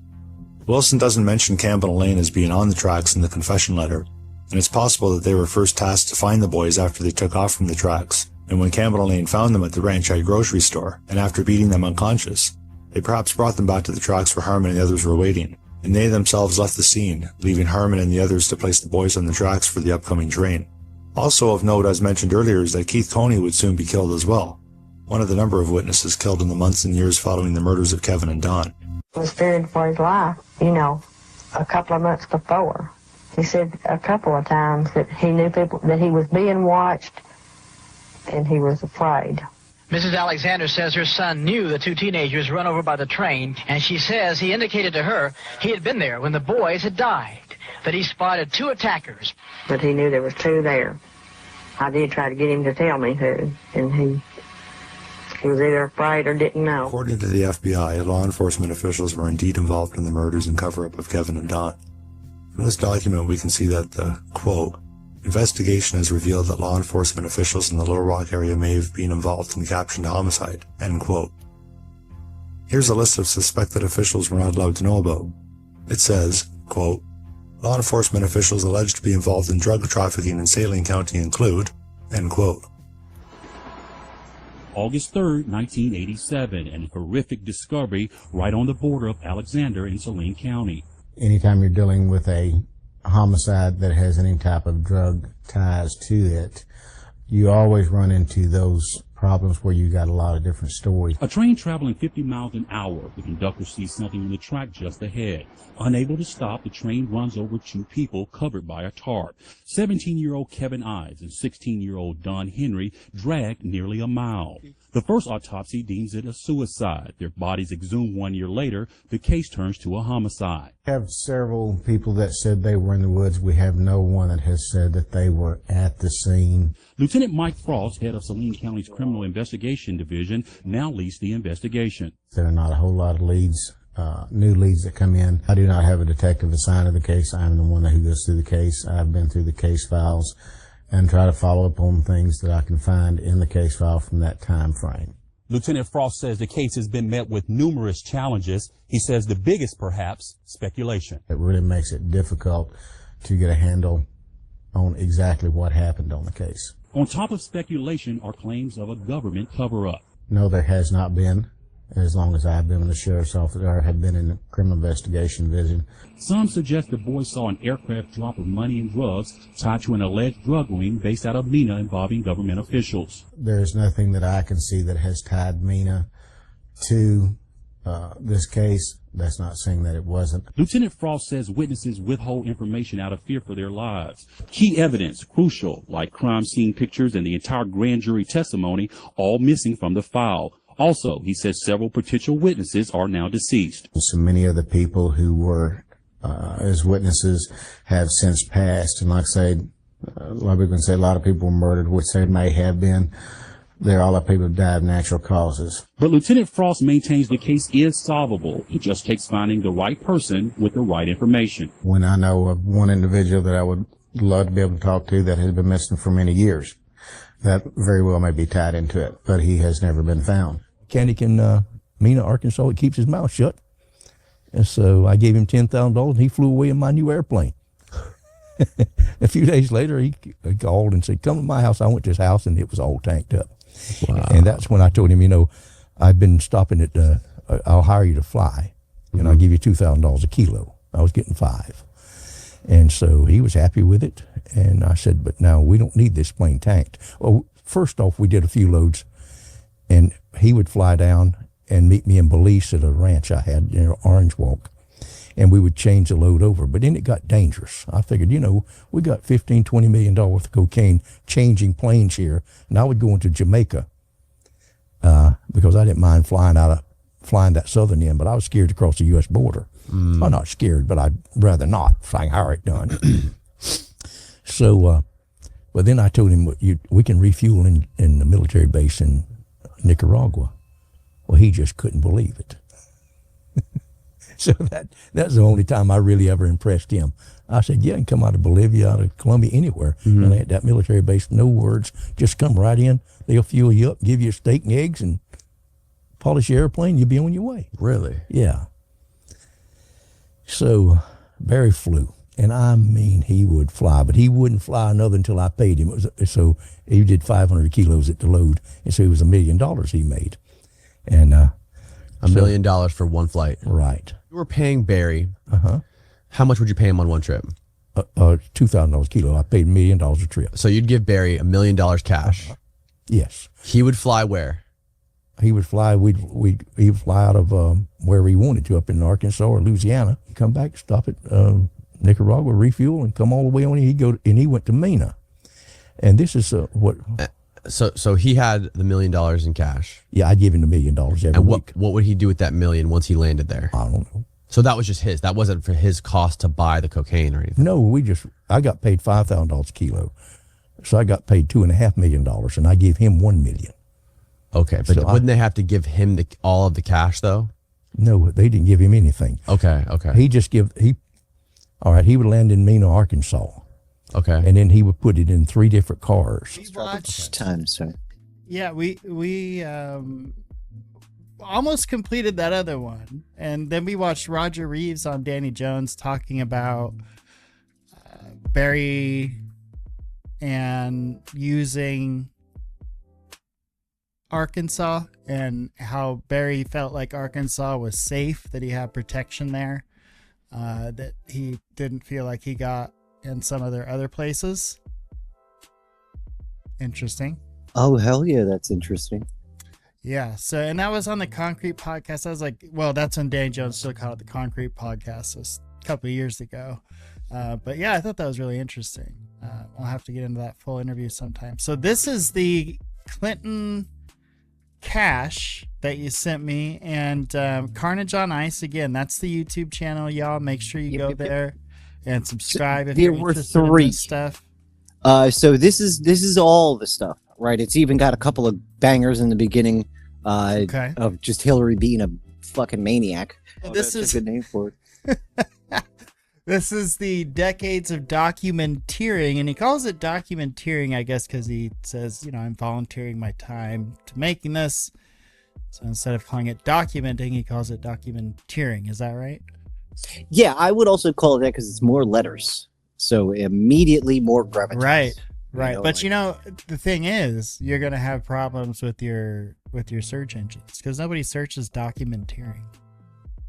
Touche. All right. So it's a blessing and a curse. I'm just trying to help Carnage out. He's giving us this gift. I'm just trying to reciprocate. I think it's a news a little late though, because this is a 5-year video. The other one was like 20 years. This one's like 5 years. If he changes the name, he could end up with twice as many views. Who knows? But at any rate, I agree. But I think his problem is shadow banning. Shadow that's been banning him left and right. I can't imagine that. Why would that be, Flak? I don't know. I hope he's not on a list somewhere with the Clintons right at the top of that, dictating who's going what to which where. Yes. What to which where, and knowing that information is not good when it comes to the Epsteins and the Clintons. One can get you killed, the other one can get you in prison, right? Or both, I guess? Or I don't both know anymore. Yep. No, that's what happened to the old big guy, Yeah. He got death in prison. Death by prison. That's going to be the novel that I write about the saga that is Jeffrey Epstein. Have you seen any interviews with his ex-prison mate that got removed from his jail cell? Oh, I saw one years ago, and this guy was a giant. He was a giant man. Giant man, Yes. Big old muscles. Wasn't he like pop your muscle head off bound like guy? Great. Yep. Okay. So you did see it. Yep. What did you think of it? I think that guy, he put probably about 10% effort in. If I'm being honest, looks like he could have twisted Jeffrey like a pretzel. Easy. Right. Do you think that they wanted him to do that? Yeah, probably. All right, let's say no. Let's say he didn't really try to kill Jeffrey. Let's say he just wanted him to think so. You know what I mean? Okay. He just wanted to fucking rough him up and put this is also the whole thing, right? Like, Ghislaine clearly just has kept her mouth shut. She survived. She's in jail. Wink, wink, nudge, nudge. Right? Yeah, she got to a better jail. Yeah, she's even in a better jail. Maybe if that's even her. You know, like, I don't know. They came in real quick with the excuses as to why it doesn't look like her. You know, right at the very beginning. Oh, man, here we go. They always do that. And Tupac's alive in Brazil. I hear you. He is, dude. I told you. I saw him. We were on jet skis. It was wonderful. Yes, I know. I heard all about it. I heard all about your vacation with Tupac. We all heard about it, Flak. I sent you the live journal. Well, let me tell you a secret, my friend. That was a hologram. That wasn't really Tupac. Dang.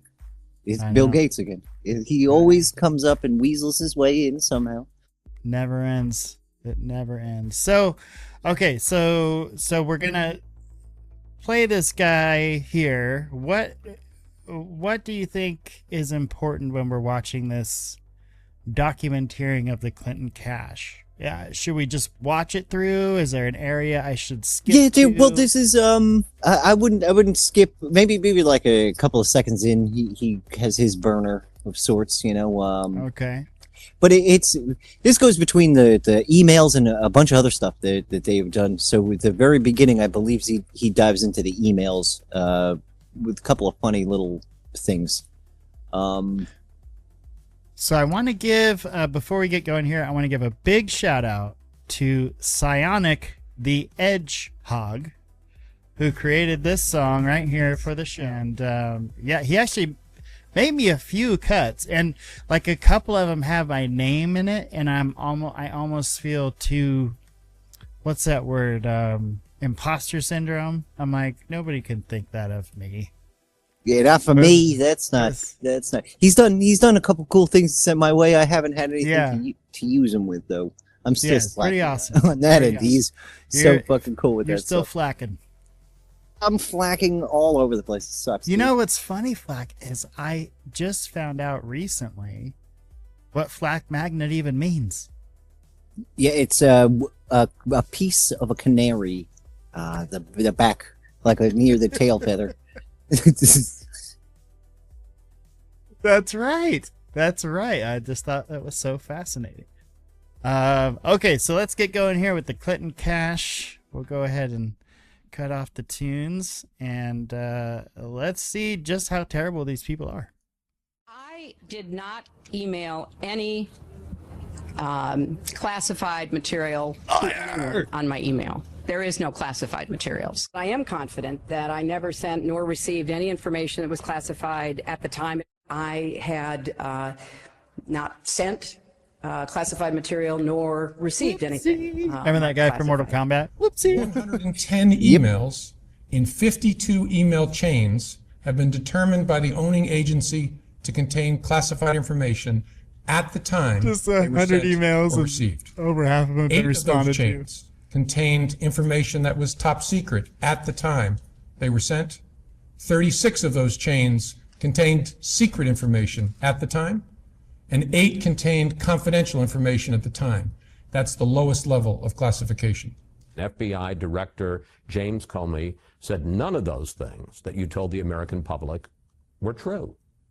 Chris, that's not what I heard Director Comey say. Director Comey said that my answers were truthful and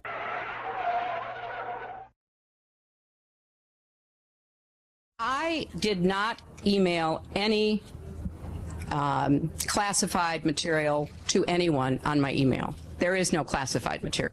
110 emails have been determined by the owning agency to contain classified information at the time they were sent or received. Director Comey said that my answers were truthful and Good morning, Director Comey. You could see her pants are smoking in never that one. sent or received any classified information over her private I email. disavow. Was that true? I saw no said smoke. Our investigation found that there was No said classified smoke from the So pants it of was Hillary not Clinton. Right, that's what I said. Okay. Secretary Clinton said there was nothing marked classified on her emails either Perhaps- sent or received. Was that true? Perhaps some moisture. Secretary Clinton said I did not email any classified material to anyone on my email. There is no classified It's material. pretty. They Was get that glasses true? a bit at the beginning and the end. Yep. Oh shit! Here we go.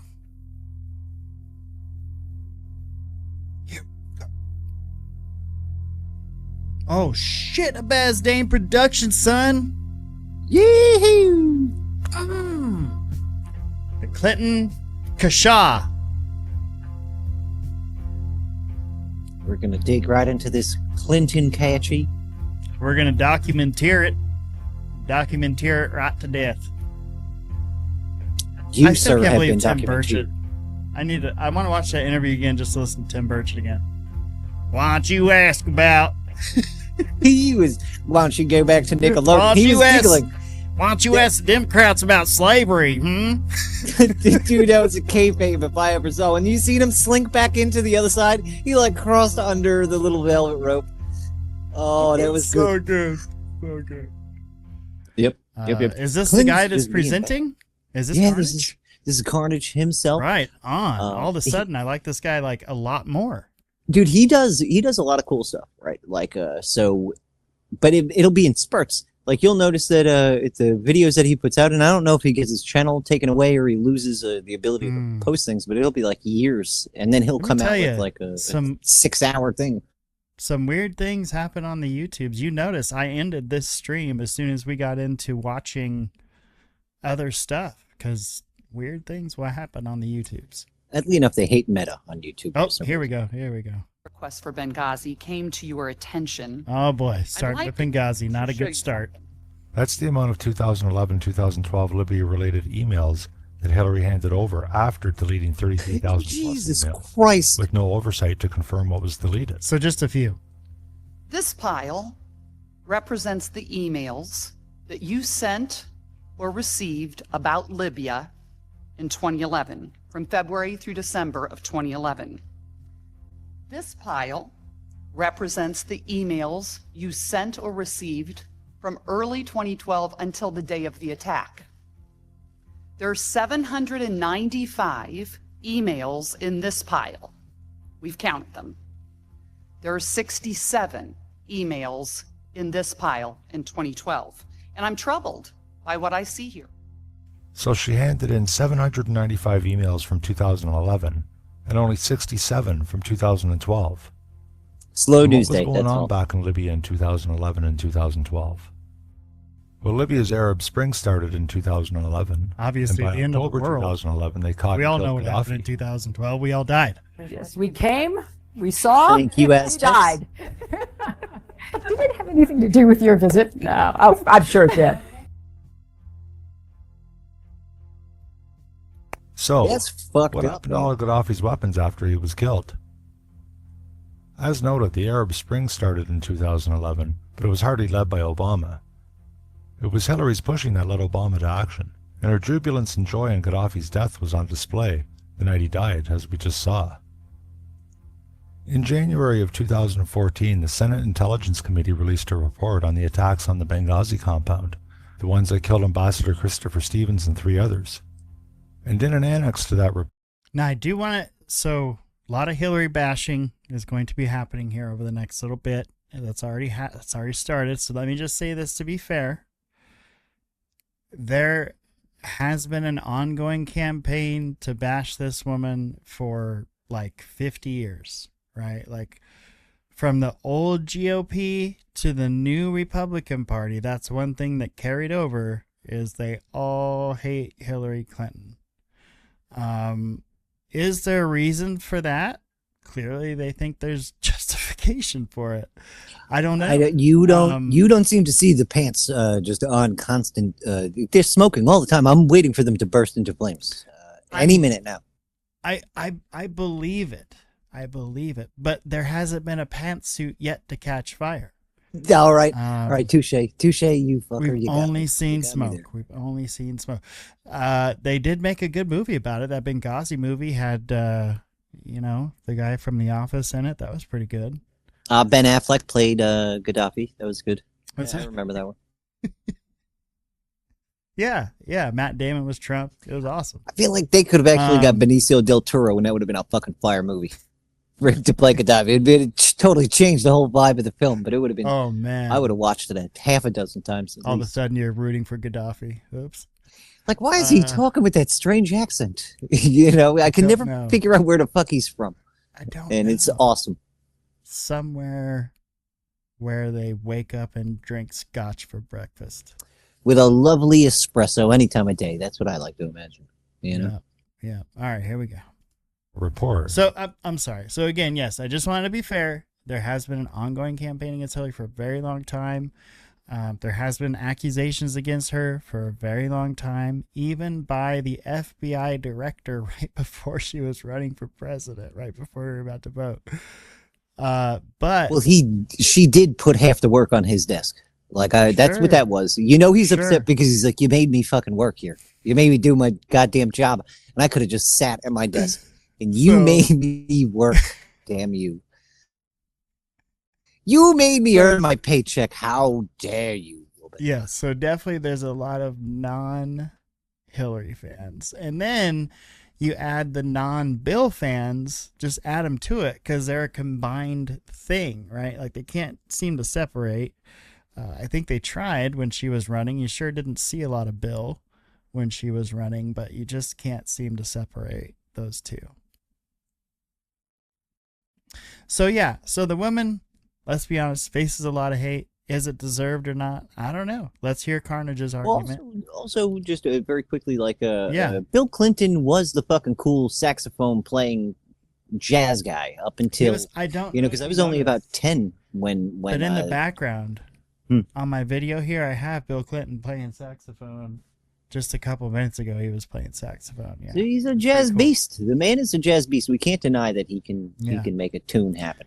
Yes, but also he was probably sexually harassing multiple women. 100%, at absolutely. the same time. I believe that as well. I'm just pointing out, he was the cool guy president in the 90s, right? Right.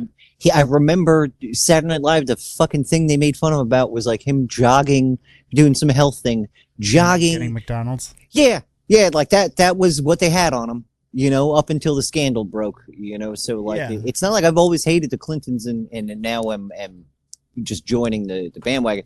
Now this is things that I've had to learn as well and it's nuts because you don't want to think that every single person is a liar.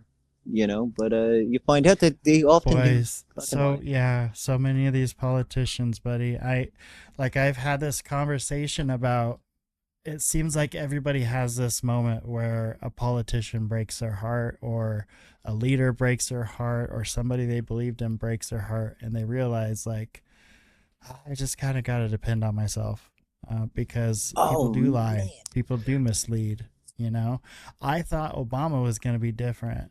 Damn, was I wrong? They all do the same. But he did a good job of covering it the first term. The second term, then it was full mask off. But they generally tried to keep a lot of things out of the news with the first term. I worked for this is how dangerous is this though? Middle school, one of our projects for I believe it was social studies or history class, one of those. Right, we're sent out to go do volunteer work for a politician. Right, any politician, any political little office. Yeah, now it would be red flags all over the fucking place. But they sent us out as kids, right? So I went to my neighborhood councilman. It was perfect timing because he was running up for re-election. So I got to see what happens in small town politics and see what the hell was going on. Relatively older guy, but he was maybe 65. But after hearing him talk and because I had to sit in his office and hear how he talked to other people and make photocopies and then put things on telephone poles, do the whole thing. You're doing the gig. Yeah, but he talked to me like I was an adult, as a little kid, talking to me like I was a full-grown adult, explaining policy and things to me because I was like, what do you care about any of this? Clearly this is a lot of work. You're an older guy. You could retire. And he was like, I care about the neighborhood I live in. 1 second. Yeah, it's a very good point you're making. Is there are some people in these positions that do good, and they want better for the community around them, for sure. They're not all terrible. Just most of them. Sorry, I'm so sorry about that. You're good, buddy. Garbage You're truck driving good. by, just about the loudest thing possible. I enjoy that. It just makes it more real, you know. Oh, it sounds like I'm on the street reporting. Beep, here to you live at the dump. We have Flak Magnet. Body. The thing is, if you don't use the video, you could say you're on the scene at most places with sound effects. I am currently riding on Hillary Clinton's back through the forest. She is shouting at me to get off. You start reporting it's really loud, and you're like, "Hey, I'm in the streets of Ukraine, Bob." They can't tell the difference between a Ukrainian motor and a U.S. know. motor. That's fantastic. I like it. They don't know. Yeah, exactly. So yeah, just think about it. That could be a good future for you. Well, we'll check. So now to get back to the story before my ADHD takes me on yet another tangent.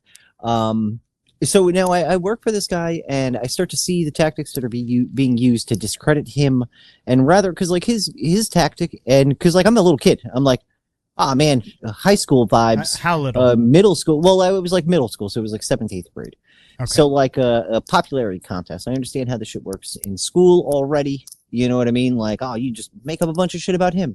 And he goes, if I start steering away from the policies I would like to have changed, he goes, then that takes me away from the things I want to do. And it's just like a bickering food fight situation. He's like, and that serves nobody, especially not the community members, right?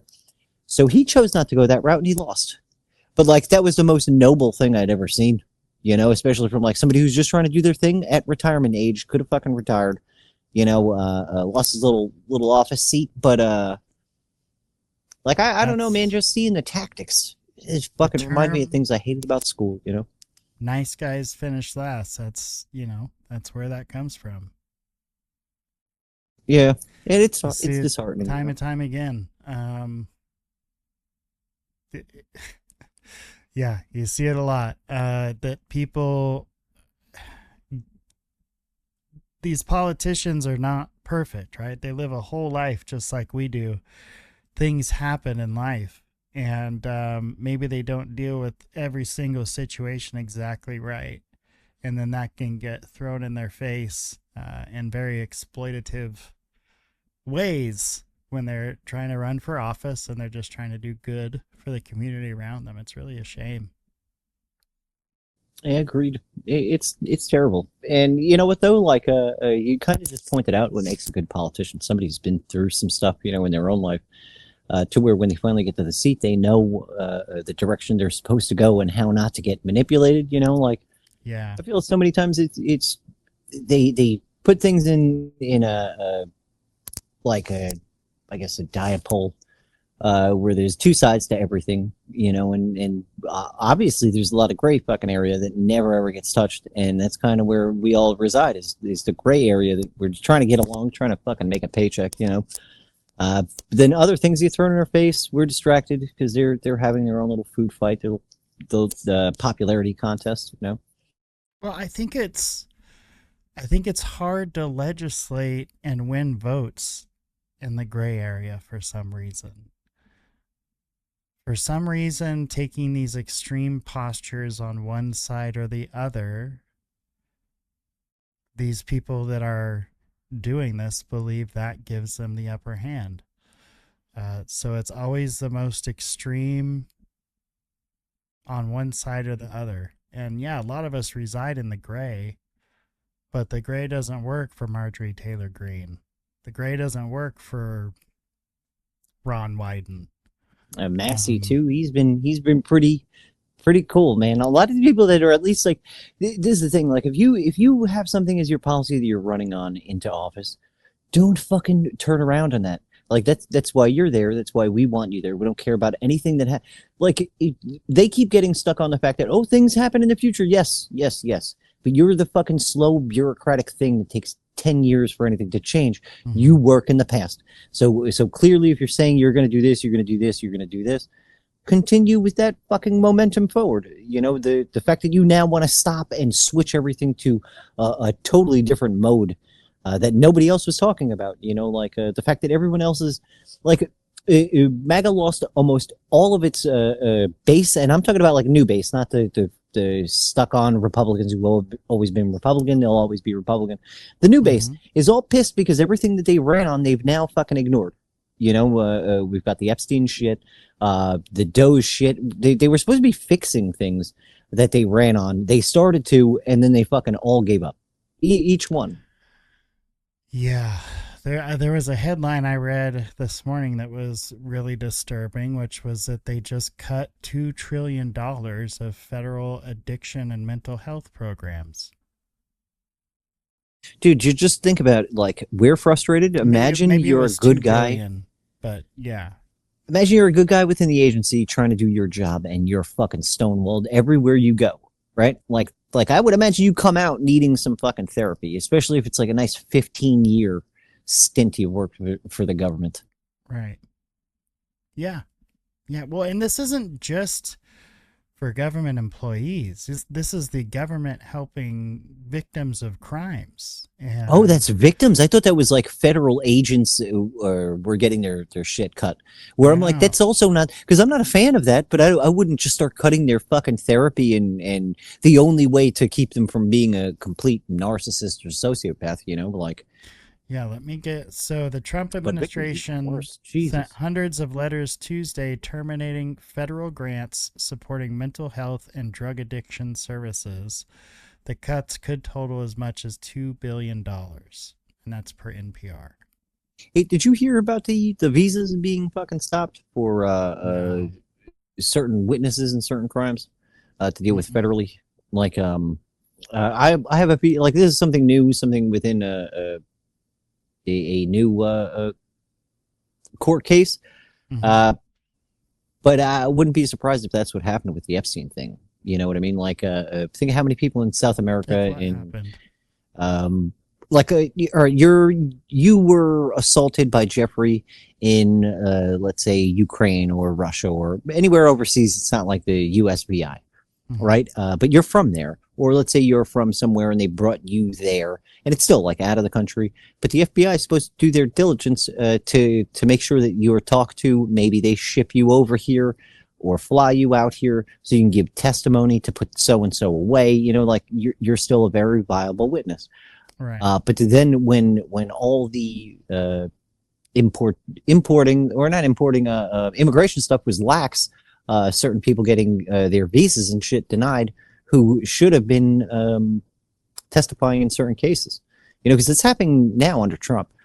And when it was like, okay, Trump is not my cup of tea, not my favorite right now, but he's still less corrupt than Auto Pen Biden. Like they're still trying to figure shit out with what he was up to, and I don't think we'll ever know. The Auto Pen thing is really weird, man. Well, the pardons signed by Auto Pen, like that's not legal yet. Those pardons are still cool, right? Yeah, I don't know if you ever watched my episode with Ryan Hunter from. At the time, it was Ryan's Pointing at Failure. He recently changed his channel name. Let me get it pulled up just so I get it right. But he was directly affected by that. One of the doctors that got pardoned was one of the doctors that sent him into an addiction spiral. Wow. Slipbook.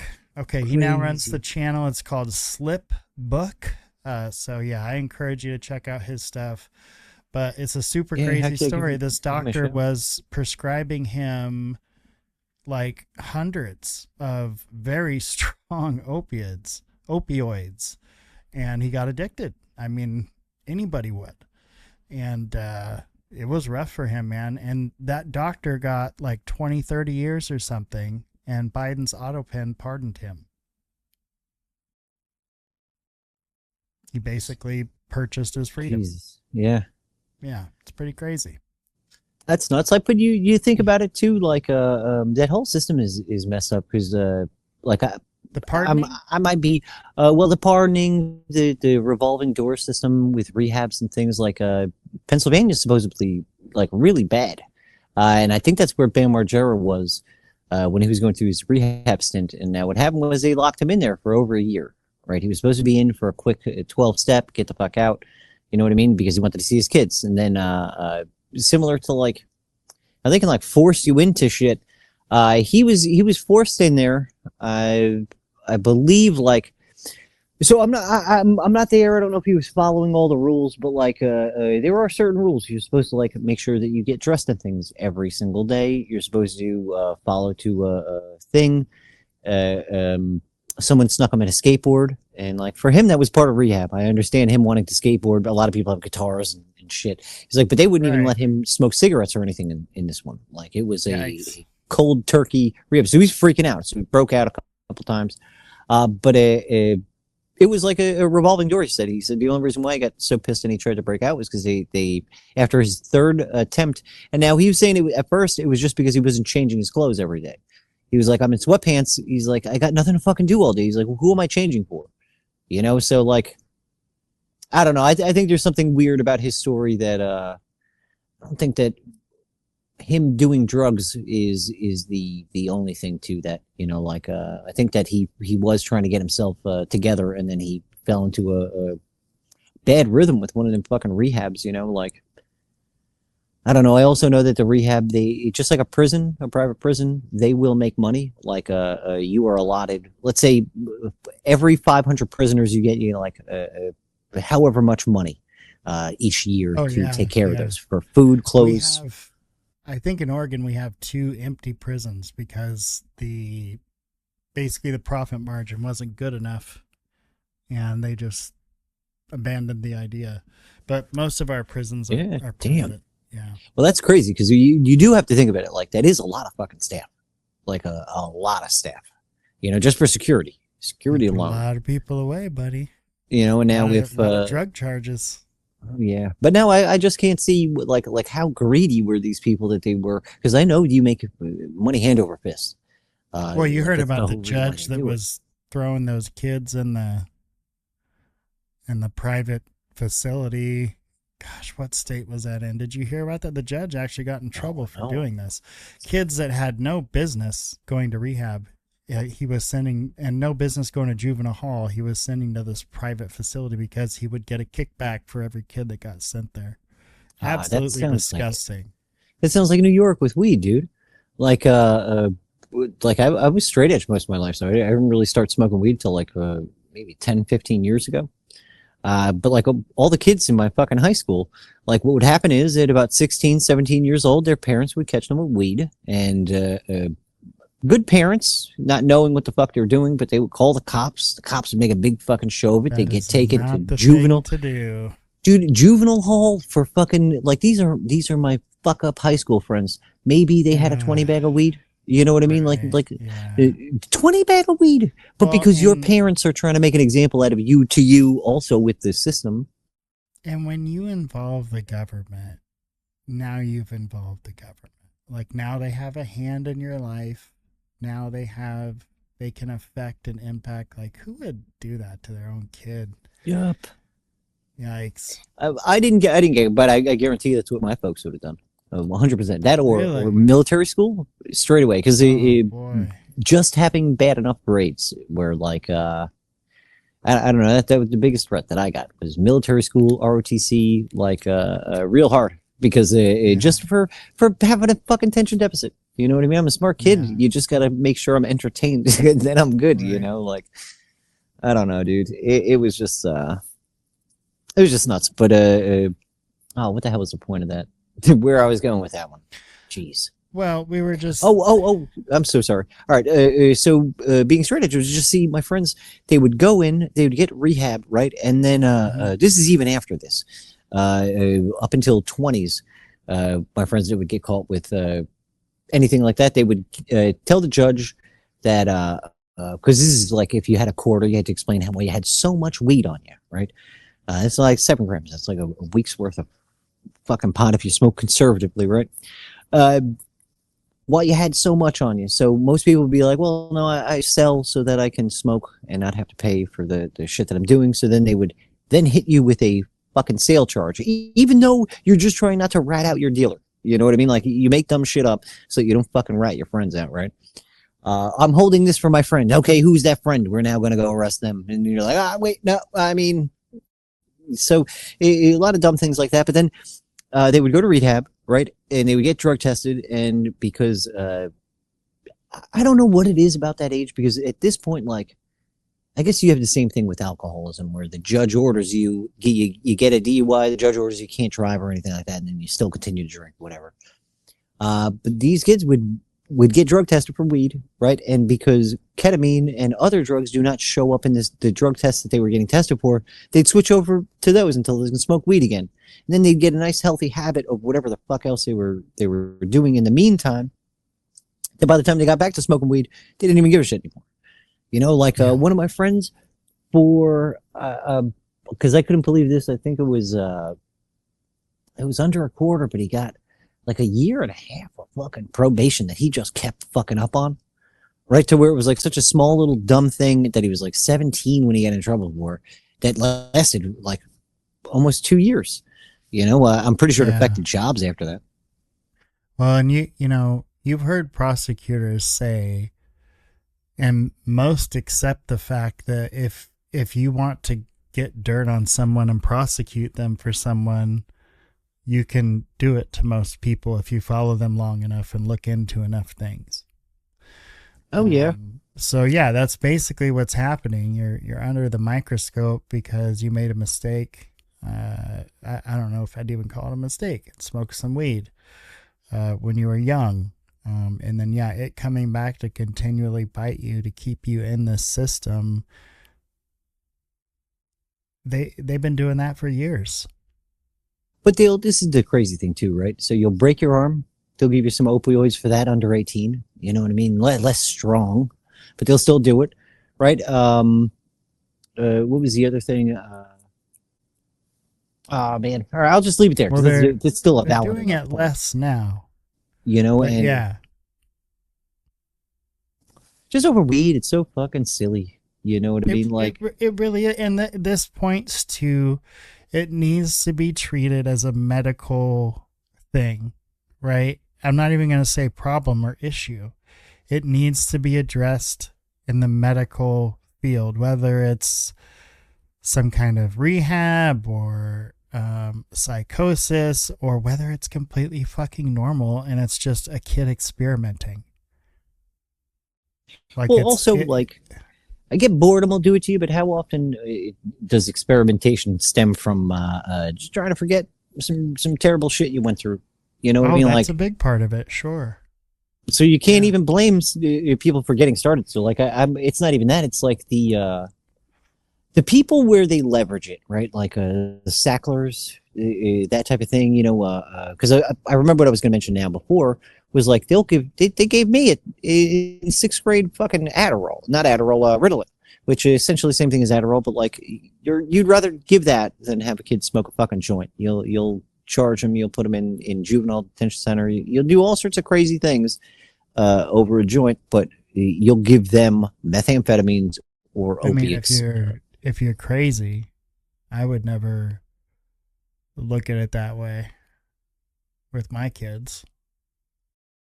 I wouldn't, but I don't know, man. Like, it's weird because, like, there's weird Puerto Rican thing where, like, that shit is the fucking devil, you know? Like, a certain generation, at a certain age, like, well, man, I knew kids that, like, this is after, like, I'm in my 30s, I'm smoking now, you know, where, they're still explaining to me that, like, oh, my mom could never figure out I smoke pot. I'm like, you're fucking 30, dude. Like, who are you hiding this from? Like we're in a living room right now, smoking a joint, enjoying our fucking 30s, and you're like telling me your mom can't find. And he's like, dude, it's the fucking devil, bro. You know how it is, and I do understand how it is, but like, they'll never ever see it that way. It's just a generation that had it drilled in their head. Yes, it's a stigma that has been on every level sold to them as the devil's lettuce. Think of that, dude. The fucking balls to say that 20 marijuana cigarettes did it to those kids, while the crime that they're covering up is fucking cocaine traffic. You know, like, it's out of control. Dude, that's the most like they're smoking joints while thinking about this fucking thing. They're like, okay, they're like because that's Right. funny to them. You know They that's smoke funny 20 to. joints. Dude, Bill Clinton admitted to smoking weed in fucking college. He Did he go didn't lay down? inhale, Flack. Touche. Not Bill Clinton. George Bush Jr. did not inhale the cocaine he did in college. That's an incredible magic trick. Still disappeared somehow. What is the deal with these presidents taking this classified stuff home and keeping it? Oh, Like, dude, timing. Because I was thinking Biden about that. got in trouble for it. Trump got in trouble for it. Hillary got in trouble for it. Like, what is going on with that? Dominoes, brother. It's like dominoes. Okay. The problem with Clinton was she didn't have the presidency to back her up, right? Like I think that's what she was hoping for in 2016. Trump like really fucked her there because she didn't get the whole presidential swipe where they just wipe all your criminal fucking Even though activities. she's right? in the White House. Yeah, like because remember that only happened with Biden because he became president. It only happened with Trump because he was First president. lady. You know, sort of, but it was also a different time. Like after, because this is about 10 years after that. So all the crimes she committed after they would have gotten her for, and that's what she was trying to wipe with her own presidency, right? But what I think was going on is like timing wise. Like think of how they fell. Right, and I wouldn't even say Biden fell because he didn't even know what the fuck was going on when all that was happening. You know, like I still feel like that was cruel. Like I wouldn't have even let's say you had a grandpa. It right? was mean of them, right? It was mean. The whole putting his fucking old crotchety ass up there was mean. It was just a fucking cruel act by a bunch of people who are old enough to know better to not put a senile man in front of the fucking public like that. I think, just given. And like we could argue all day about whether his legislation was good, whether his policy was good, whether he was a liar or a truth teller or somewhere in between. But at the end of the day, he did serve this country for a long time. He also is responsible for putting a lot of people behind bars for those ridiculous amounts we were talking about earlier. And I'm only saying this because I realized what an asshole I was as I'm laughing at him, right? Like there was the instance where he fell down the fucking steps, right? Going into Air Force One. Like I laughed and then I caught myself and I was like, funny. I'm laughing at an old man right now. Because it's so ridiculous. Like he's our president. Man, like the same thing with like this is why I can never be a full on fucking no shit bad guy because I've got compassion for it. Doesn't matter. Like that could have been fucking a 90-year-old Hitler falling down the thing, and I'd be like, who let that old man fucking on the stairs again? You know what I mean? Like lock him in a fucking room, make sure he's dealing with his crimes, but like. You don't need to do fucking cruel punishments, like because it was worse than a humiliation ritual. Like I'm surprised he didn't break a fucking hip or. Now, what if it was personal though? What if it was a friend or a family member? That's even worse. Like that's what I'm saying. Like I couldn't do that to my grandpa. That's what I mean. Like because that's what I'm just trying to say is like I think I would have to. Same thing with a good man. The dungeon shit of like old timey England, right? That's your prisoner. It's your victim of torture. You're trying to get things out of him, but give him some bread, give him some water, give him some fucking food. You know what I mean? Sure. You don't gotta. I don't know. There's spike in an orifice every day. No, man, and there's certain things that take us up out of being fucking. Animals, like literal animals, doing cruel shit for no reason, And in some places, oh, dude, my cat is walking behind my computer, so I'm just waiting for her to disconnect an important cable, and I'm just gonna go. Pew! Oh, cats, dude, the fucking I don't know, man, they're nuts. Crazy. They're aliens, dude. Proof of aliens on Earth. For real. All right. So, okay. So so you say it's timing is what's going on. So you think this is a practice that all presidents do? And what is the classified information that's so important they need to take home? Jeffrey Epstein, right? Like think of this. Fuck. The blackmail. Jeffrey Epstein And if you are in that position, because she was Secretary of Defense, if I'm not mistaken, she was pretty high up there with some pretty secretive things that she had access to, right? Now you have a couple of years, as you know that the prosecutions are getting close, right? So now you're like really trying to get in there as president. You're really trying to bleach all those fucking emails with Libya and this, that, and the other, and you're really trying to get rid of the evidence that you have been sending classified information to whatever government. Right. Benghazi at this point is a welcomed distraction. Documentary that was just released on Netflix about a journalist. I'll find out here in a minute, but it got into his reporting of some of the massacres in the Vietnam War, where, you know, these troops were ordered to just go in and just indiscriminately neutralize the entire town. Men, women, children, whatever. And like the deeper he dug, like the crazier it got. He found this happened in multiple locations, and yeah, rough stuff. Well, that's what also Apocalypse Now is about. Sure. Yeah. But my favorite's the director's cut. Vietnam movies touch on it. Yeah. Well, that was the main Casualties of war. Well, the main plot line of the, and now I'm not, because I've probably seen the director's cut about 100 times, and the normal one maybe 2 or 3. Every time I get a chance to watch the director's cut, it's like 6 hours long, or maybe 3 in actuality. Yeah. But Marlon Brando, he's Special Forces, right? And that's his job. With his unit, they go in and neutralize villages, entire fucking villages. Yeah. He eventually lost is. his mind. Yeah, he's doing it so long, and he starts figuring out, like, what am I doing this for? Who am I doing this for? Why am I doing this? Especially since, like, he's getting so good and efficient at doing this, dude. He's becoming an urban legend in the jungles over there. You know, him and his platoon, to where, like, he's being worshipped by some of these people, and he eventually decides he's going to defect and start his own. Wiping them out. Well, being a god, that's what in all primitive things, that wiping out an entire village would make you a god, wouldn't it? You know, like, especially quietly in the middle of the night, very in the scariest fashion possible. Just the history of war in Eurasia is wild. And so, yeah, you can go in there and slay a bunch of people. I'm sure that does. Oh man, I just create found quite the urban legend. I found these videos. They're called Forgotten Firearms or Forgotten Weapons, I believe the guy's YouTube channel is.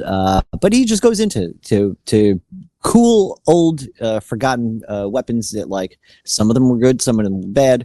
But he had an episode where he went into a bunch of them that were in Vietnam, right? And the first bunch of new technical hardware, I'm saying that in quotes, where I believe it eventually became the M16 that we know today, but it was real shit, dude. And what happens in jungle warfare is you get dirt and sand and things inside your rifle, and then it doesn't want to fucking work ever again until you're, like, in the middle of a firefight. It jams, and then you have to take your entire gun apart, replace pieces. Can't hit shit when you're in automatic and firing, you know. Oh yeah, you no torrential rain. Anything. Yeah. Like, so we fucked our soldiers that went in there first, because these people, they were fighting on their home turf. You know what I mean? They lived and worked in these jungles. They spent years building those tunnels. You know, they were ready for this. Also, it started from their defection from France. You know what I mean? Like, France pulled us into that shit. I don't mean to make light. I was just making fun of how the movies portray, you know, World War II heroes, Vietnam War and on, questionable. Super interesting. It's just like the soldiers that got back from Vietnam talked about getting spit on, you know, because of the perception about them. But if you were in World War II, you're an absolute hero. So pretty interesting stuff. Just a reminder, the soldiers don't get to choose who they fight. Ooh, you know what though? There was backlash from World War I and World War II, but really? Yeah. Did you find some? It was movies, a couple of movies. Okay. a couple of stories and things, but it was more towards the financiers. You know, like I think that's also why the Smedley Butler thing had to be shut up, because people were already suspicious. This would be in like 2019 when everybody was like just kind of really diving into the Epstein files, and then 2020 hits where then everybody looked into it. If the government in 2020 would have just said, yeah, it's true, there was too much out there. There was so much information on so fucking many of them, it would have destroyed stuff.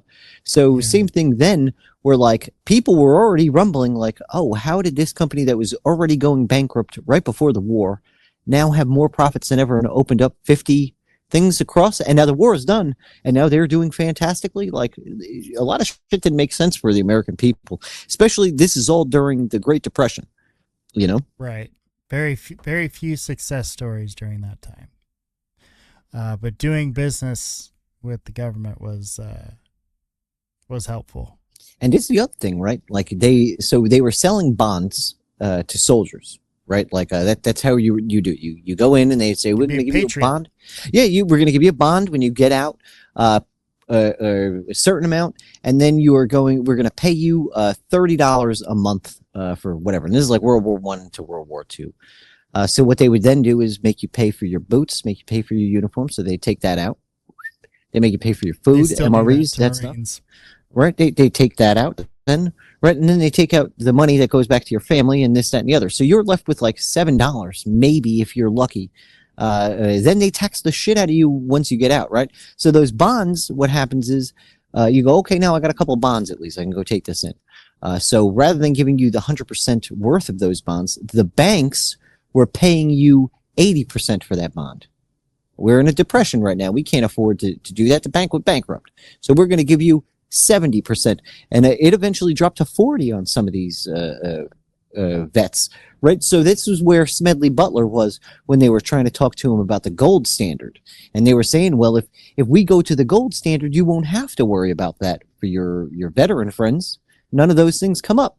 He was smart enough to go, but who's backing this? The bankers?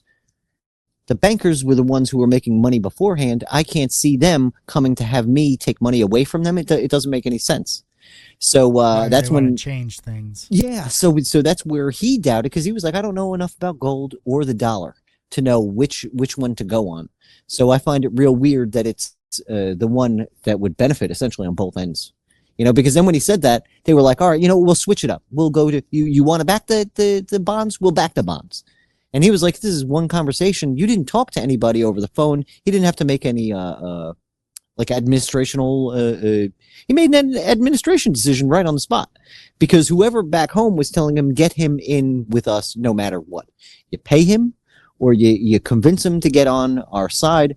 So, I don't know, man. It's just wild, because you see the corruption, and it's obvious in the 1930s because it's archaic at that point, right? Like we don't have all the tech that can hide all that shit like we do nowadays.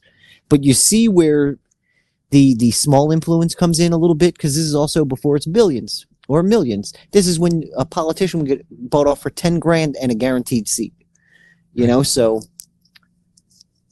which is what happens in most of our communities, folks. Like, I promise, if you start looking at even your local representation and the amount of money that goes in versus the amount of money that goes out, take a look at the specifics of the programs that get approved, who owns the contracting companies. They're probably buddies with the politician or buddies with the politician's family. It's always been like this. And as long as money is allowed to be handled in politics, it will always be like this. Oh, check this out. Florida just had a scandal within the last 5 years, right? Because COVID hit and they needed to like shut people the fuck up out here, because Florida doesn't care. We didn't listen to the mask mandates. We didn't listen to anything. And now what's funny is, like, I kind of gave it a week. Because why is that, do you Florida's the pirates, my man. You know, you got the Bahamas and Barbados and things like where the pirates used to be. Man. I mean, why is that? Came really here when they were made illegal. Like, was it? Did it have to do with the news reporting in the area? Did it have to do with the messaging? Did it? What do you mean? To do? Well, no. Why is it? Think of the gun ban. The gun ban didn't work here. You know, like a gun lot ban. of things don't work. Yeah, they tried banning guns for fucking time and time Banning again. guns In Florida, brother. Florida. People love their What do you guns mean here. ban People guns? they do ban all sorts of handguns, firearms. Okay, not assault all of rifles. them. No. There's been times where they've tried. You know, like it never works. It never works. They use it as a ploy, and then it never ever goes through for some reason in Florida. There's certain things that just don't work. You're not taking You know my what guns. worked? Tell you what worked over here though. Marijuana, right? Like it was illegal completely. No medical, no nothing, right? And then all of a sudden, medical gets allotted in 2020, right? And recreational came up. The same thing. Instead, they chose medical, not recreational. Everywhere else gets recreational. We got to stay fucking medical, right? I mean, in Oregon, it started medical before it got to recreational. Like they didn't just jump from none at all to recreational. They did medical for a while, and then after they proved people weren't going to go crazy, they went recreational. Well, they said that's what it was for here, but it's never ever made it past medical. And now every 7 months you got to renew your license out here, which is wild. It should be 5 years. So every time you got to renew your ID, okay, license. Same thing with that. Well, I will tell you this: if they finally do legalize it, it would probably be worth it to keep your license, because I know around here, if you have your license, you're usually paying like half of what non-medical licensed people are paying. Oh wow. Yeah, it's a huge difference. So now I forget who it was out here, but it was like the mayor, somebody within the board that decides and can say if medical or whatever passes, had shares in the company that was benefiting for staying medical. Right, there were only like 3 companies out here. I think it was like Curaleaf, TrueLeaf, There's always one more. Somebody benefiting, somebody's hands in somebody else's pocket. It's Cui bono. Yeah, it's always that way. Okay, and that's, that makes me wonder about the Clinton thing. Like, we have all these accusations, but again, that no. I mean, dude, they gave him a special counsel over the blowjob. Didn't they have like what was that property deal in Arkansas? To be honest, there's so many damn things that they've tried pulling and like almost got in trouble for, and then somehow skirted like past all the charges. Like I can't even keep track of that outright shit. Was called everything but a rapist, essentially, by I think at least a couple of his accusers. Yeah. I think Trump brought half of them to one of the fucking political events for fodder. Oh my gosh, he is such a meme monster, right? That was cool if he would have followed through. Like if he would have just followed through with the Epstein shit, that was like a G thing to do. But now that it's clear it was just for political clout, like that's scumbag right there. Man, I downloaded the new Epstein releases that came out, and I haven't gotten through hardly any of them. Like I have to keep stopping myself because it's just the operation that this clown had going. That there's no way. Okay, either him and Maxwell were running one of the most sophisticated spy operations we've seen in the last 20, 30 years. Just those couple people, or they had assistants. There's no way you go from nobody to hobnobbing with the presidents and having them over to your private island where you can record them with people they shouldn't be with. Think about that though,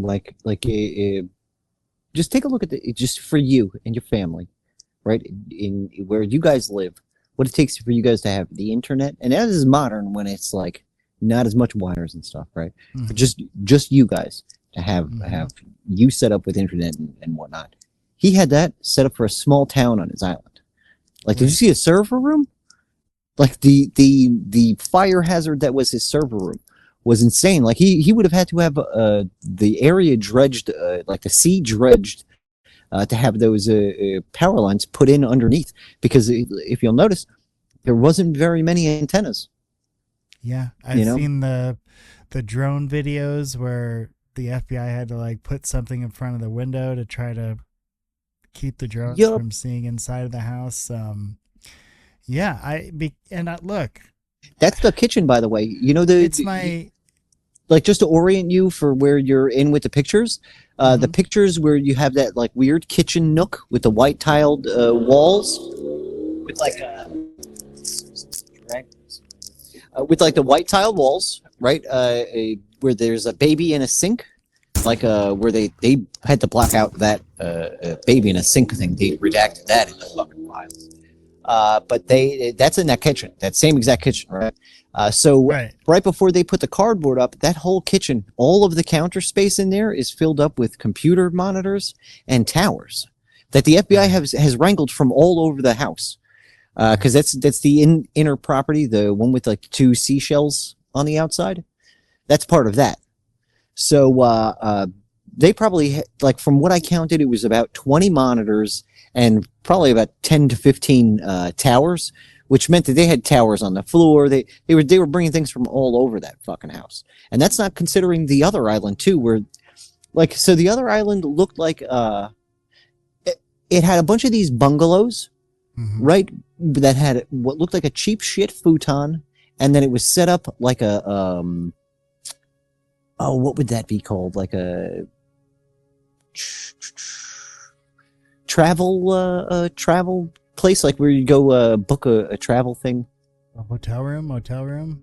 No, like where you would get, like, you'd go to get your cruise line sorted. They set you up with a flight to the cruise line, like I forgot it. Travel's in the name, but it's like your coordinator. So you pay them like $2,000, and they go, okay, all right. So we got you tickets to Disney, we got you a cruise, and we got you this. Okay. You know, so like they arrange all the travel agent. Travel agents. Yeah. It looks like a cheap travel agent's in a little stilt house, right? So why do they have like 4 or 5 of those? Because there was another set of videos. Yeah, like why did they have such? It was such weird shit. Like a lot of it made no sense. Too? But this is my obsessive research when I first started doing it, because Rusty probably had like 60 videos out, and good 10 of them were from Greater St. James, like the Big Island, where he was going to all the structures on there, and that one was just as weird, except it wasn't as built up infrastructure wise. Like the other island, it looks like he had gotten it to where he wanted it, and he was just starting to do Great St. James. Right. And this guy who, was a good mathematician? He was something or other. He couldn't spell his name, but he was good with numbers. Well, I'm saying money laundering. What they said he was like a good mathematician who figured out a couple of algorithms or something. Isn't I think we should call him a math magician, because he swapped them numbers around. You know, like very probably. And then he's tied in with Maxwell, who her father, when he dies, everybody thinks he's rich, and when he dies, turns out he's broke. He's just got all these weird, powerful connections. But that's how you know it's illegal, right? Because you know he had money squirreled away all over. That's what you do in an illegal operation. You, especially if you're a smart business crime, you get it off shore. She's got access to a couple offshore accounts. She's hoping this behavior she'll get out early. But now think, Maxwell, her dad, ran up. He had a money laundering business that the front was no longer not like. All right, imagine you open a pizzeria, right? And it turns out that the pizzeria is fucking amazing. You open a chain of pizzerias, but that's still your laundering thing. Right. That's kind of what he had, but a fucking newspaper. So he could print propaganda and make money on it both ends. You know, like it's just wild to me that I don't know. He got away with it. Did you watch the Tetris movie where he was kind of trying to bully his way into that deal? Oh no, but that's wild, dude. It is absolutely crazy. He was like trying to bully these Russians into working with him and selling, because he had been involved with it, but he wanted the full power, while this other guy was trying to work out this deal to get Tetris because he wanted it on the Game Boy. I know you're like Tetris, but I'm telling you, it oddly makes sense, dude. It oddly makes sense. Like, yeah. That'd be one hell of a thing to be fucking tied to. It doesn't necessarily mean there was this huge children ring that was going on. It certainly was a part of it. Well, at the least, it's like her covering up her own negligence and her own incompetence, which is just as bad. You know, like you can damn her all you want for that, but the worst implication is on the scale, right? Like that's a lot, right? Like even if you were to make $1 a child, that's $87,000 that she could have made to keep her mouth shut. You know, it was, to me, it was clearly about the optics. We don't want kids in cages on the news again. So get them out of here. Get them through here. Get them in sponsors' hands. Whatever. Just because he's saying it's detained. before any of that was even an issue. Before any of that was on display. He's saying it's like 2016. You know, like because that was his whole point about it spans administrations. Like this is man, like. All right. Maybe what it was that first time Trump came in, he tried to stop it, and that's why we started seeing kids in cages. Oh, yeah, probably. I would not be surprised if, like, all right, so I don't know, man. It's just the negligence thing, like the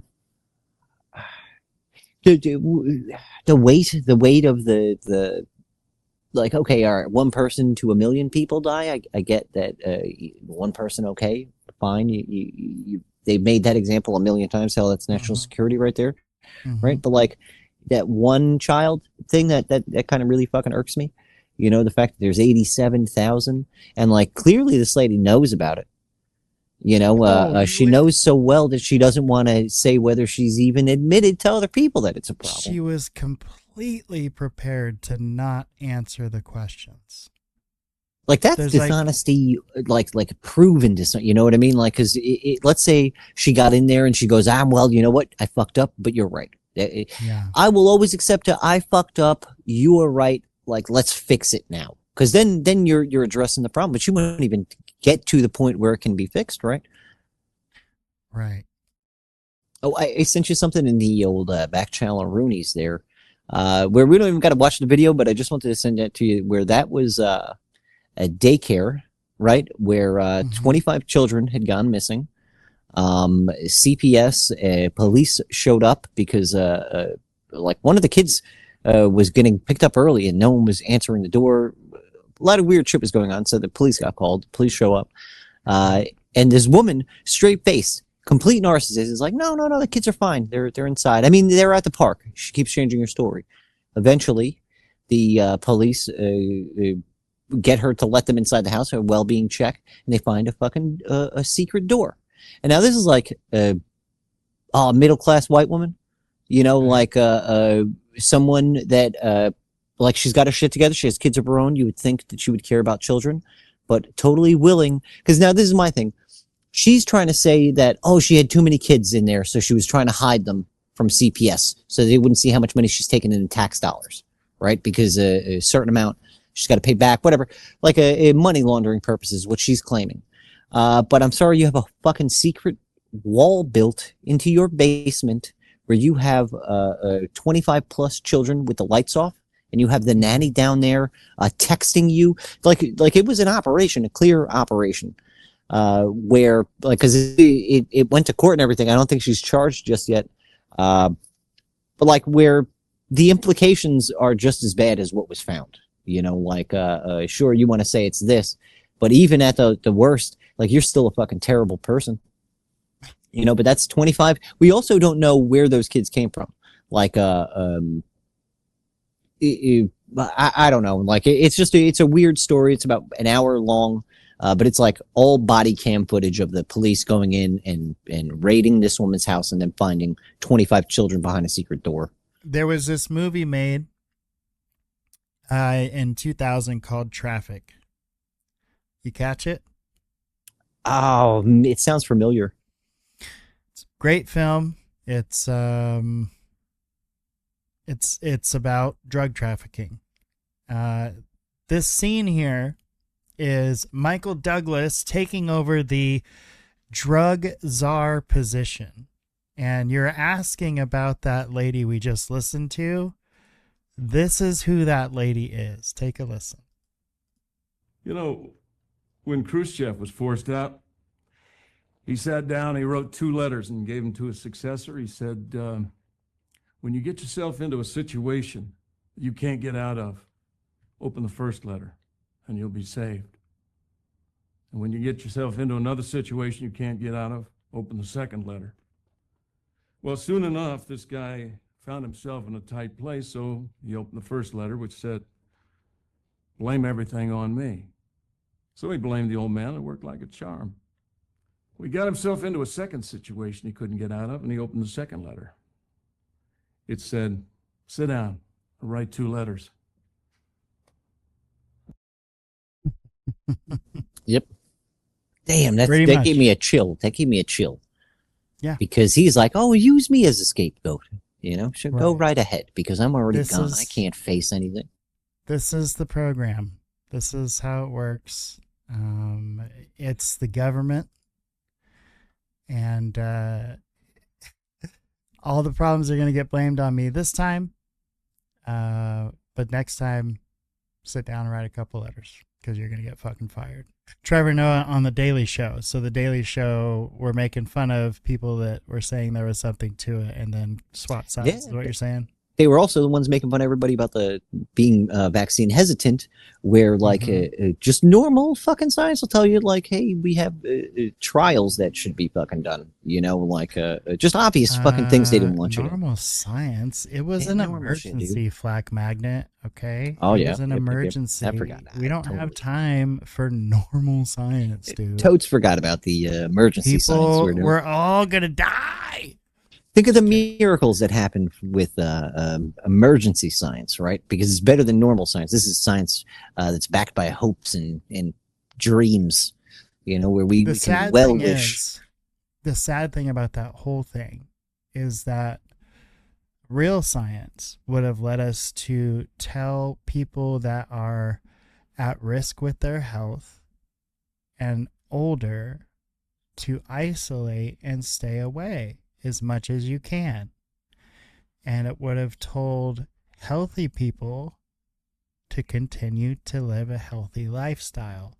And it would have told what most Americans are, which is unhealthy, to start trying to get healthy because that is your best shot against this disease. But instead, we emergency authorized and allowed these pharmaceutical companies who just got sued for turning half of the nation into a crackhead. We allowed them to test an experimental drug on us. Hey, do you know how many vaccines were mRNA technology before that?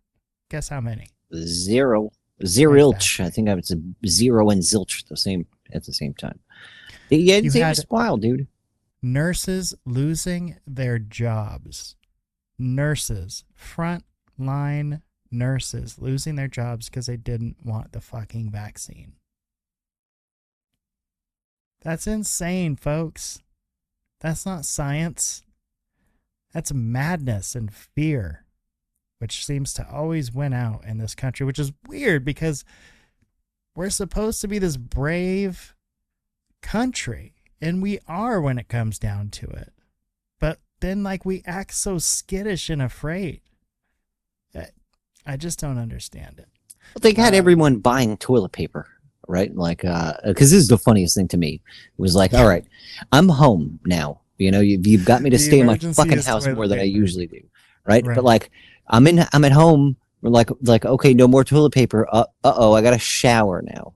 That's the worst that fucking happens. You got to hop your ass in the shower, you know, like, come on, people, you're causing half the trees in the world to be turned into fucking your ass paper. Like, if anything, hop in a fucking shower.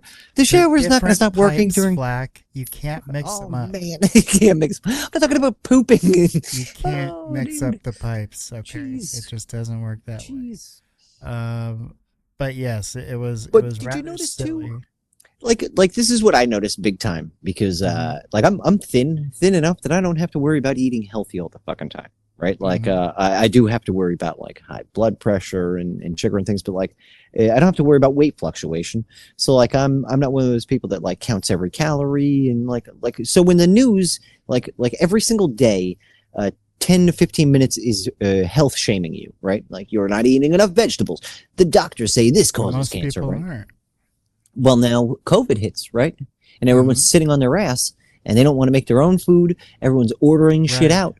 What do? They cut out all the fucking commercials talking shit. Not commercials, but they cut all the segments talking shit about eating healthy, right? So when Joe Rogan is the one person saying maybe take vitamin D and exercise more, that's madness. yeah, but this is the fairness part about that is like, it's always Joe Rogan's shtick, you know what I mean? Like other than, because he was keto guy. So he would always talk about eating keto. So like, I don't suggest that for everybody, but that's still on the healthy thing. He's a fighter. He talks about, like he would smoke cigars and a ton of weed and shit, but he still would advocate for you to not fucking have bad cholesterol. I think Joey Diaz came on for the first time and he looked upset that Joey looked like he was going to fucking die in a week. You know what I mean? Like he gave him a heartfelt. Better now. He totally does. He took Joe Rogan's fucking health advice. But that's my point is like Joe Rogan didn't change because of fucking COVID. He just kept saying the same thing with now, hey, you're home all the time. Fucking walk around the block. Go do this, go do that. You know, maybe eat healthier. Right. And then they fucking lambaste him for that That's crazy talk. That's crazy talk. Okay, so your boy here, your favorite host of all time, was saying that Dan Bongino. And what's the crazy looking at? Well, this guy, I don't even know this guy, but he's at least not saying that fucking. Oh, that's not Trevor Noah, is it? Trevor Noah's the other guy. Okay. Yeah, Trevor Noah was all right, but so then he started making fun of the fucking Epstein shit and calling everybody conspiracy theorists. And I was like, no, I've seen the fucking files. I've seen the FBI report. That fucker is. It doesn't take a lot of research to see there's some fuckery going on there. I think it's it sounds so fucking terrible that if I see that it's real, it's going to break something in my brain. Then I have to consider, then I have to think at work about other shit, you know, like I understand it, you know, like working 50 hours a week sucks. Consider that these people that you held in a high regard were involved in disgusting activity that if you found anybody doing it with one of your teenagers, you would chop their dick off. Okay. And this is the thing, right? No idolatry. Like I was raised, no idolatry. Jesus doesn't like idolatry. Yeah, no idolatry. Jesus doesn't like that. Disneyland? No, actually, I didn't go until I was like 17 or maybe 18, and it was fucking pouring rain out. So we didn't even go to Disney. We went to Paris. Do you know where that came from? Remember when we watched Movie World? Oh yeah, okay. Yeah, remember no, not Jay and Silent Bob. Dogma. We reviewed Dogma. Yep, yeah, because it'd been so long since Dogma got any love. We'll have to do that again with the movie for sure. But that was fun. That was awesome. But yeah, they killed the Disney guy. Well, the movie guys for the idolatry. So okay, so he's saying Bongino, and who's the weird looking guy in the FBI behind him with the glasses? Oh, Cash Me Outside Patel. Yeah, what up, dog? That's right. Cash Me Outside. So Bongino and Cash, both before they took their offices, their federal offices, they were both podcasters, which is weird again. And they were both saying that there was a conspiracy and more to Epstein's death than we knew about. And then this is them after they've taken those positions. Get to see all the files. So on Sunday, they sat down for an interview to tell us what really happened. because we know Epstein didn't just kill himself. He killed himself. That's what I wanted. Just the back to back. I was a single issue voter on this. Why did you change your mind? As a public defender, as a prosecutor who's been in that prison system, who's been in the Metropolitan Detention Center, who's been in segregated housing, you know a suicide when you see one, and that's what that was. Again, you want me to get? I've seen the whole file. He killed himself. I've seen all 5 million. I've never seen someone so sad that the deep state didn't kill someone. When the head of the FBI, Kash Patel, found out Elon accused Trump of being on the Epstein list live while podcasting. Does he know that Donald Trump is in the Epstein files? Or does he have access to the Epstein files? I don't know how he would, but I'm just staying out of the Trump Elon thing. That's way outside my lane. What are they doing? I know my lane, and that ain't it. See, that's the thing, though, right? Like, it wasn't any of those fucking people. Like, Hillary Clinton had nothing to do with the gathering of those files. So, like, it's already obfuscation on Trump's part. We're mentioning them. Yeah, like she didn't go out and do any fucking field reports. Don't drag her into the FBI's fucking bullshit, because this is an FBI, CIA. This is big special agency investigations. So, like, why are you bringing in politicians and fucking people who that's nowhere near their job? You know, like he said Comey, but I'm just pissed he brought, like, Hillary's in the fucking files. She has nothing to do with the gathering of those. I'm pretty sure she would have something to do with the dispersal or destruction of those, not the gathering, you fucking asshole. Well, what else is weird is like, God, that she is a part of it, you know? And like the same with, I always thought that was so weird with the Maxwell connection, is how involved she was with helping this man with these acts. Like, it was just weird and gross, man. You're a grown-ass woman. Like, what are you doing? Well, it's wild because, like, all right, we give them all the culpability possible right now. We'll give them all the leeway, right? Like, this was just pay to play. Right, we take the blackmail out of it because that's what I think she was trying to repay her being blackmailed. She was trying to pay that off by sending out things allegedly. Wait, who was blackmailing her?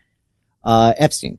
Epstein clearly through Bill as well. Like blackmailing Maxwell. Well, Hillary, and he was probably blackmailing Maxwell to a degree anyway. Like everyone he had on video, including Maxwell. So she would count. You're saying he was blackmailing Maxwell, and I was like, well, like it's the same thing. Like a mob, like the mafia would have you do a hit. They would take your gun. That was your hit that got you made, whatever. You know what I mean? It's not like they wouldn't keep that gun on file. That would sit in a fucking safe. You ever drop dime, they have something on you. You know what I mean? Like, this is not something the underworld has not figured out. They're the first one to know that shit. Is like, oh, you have blackmail on your own people as well to keep them in fucking line.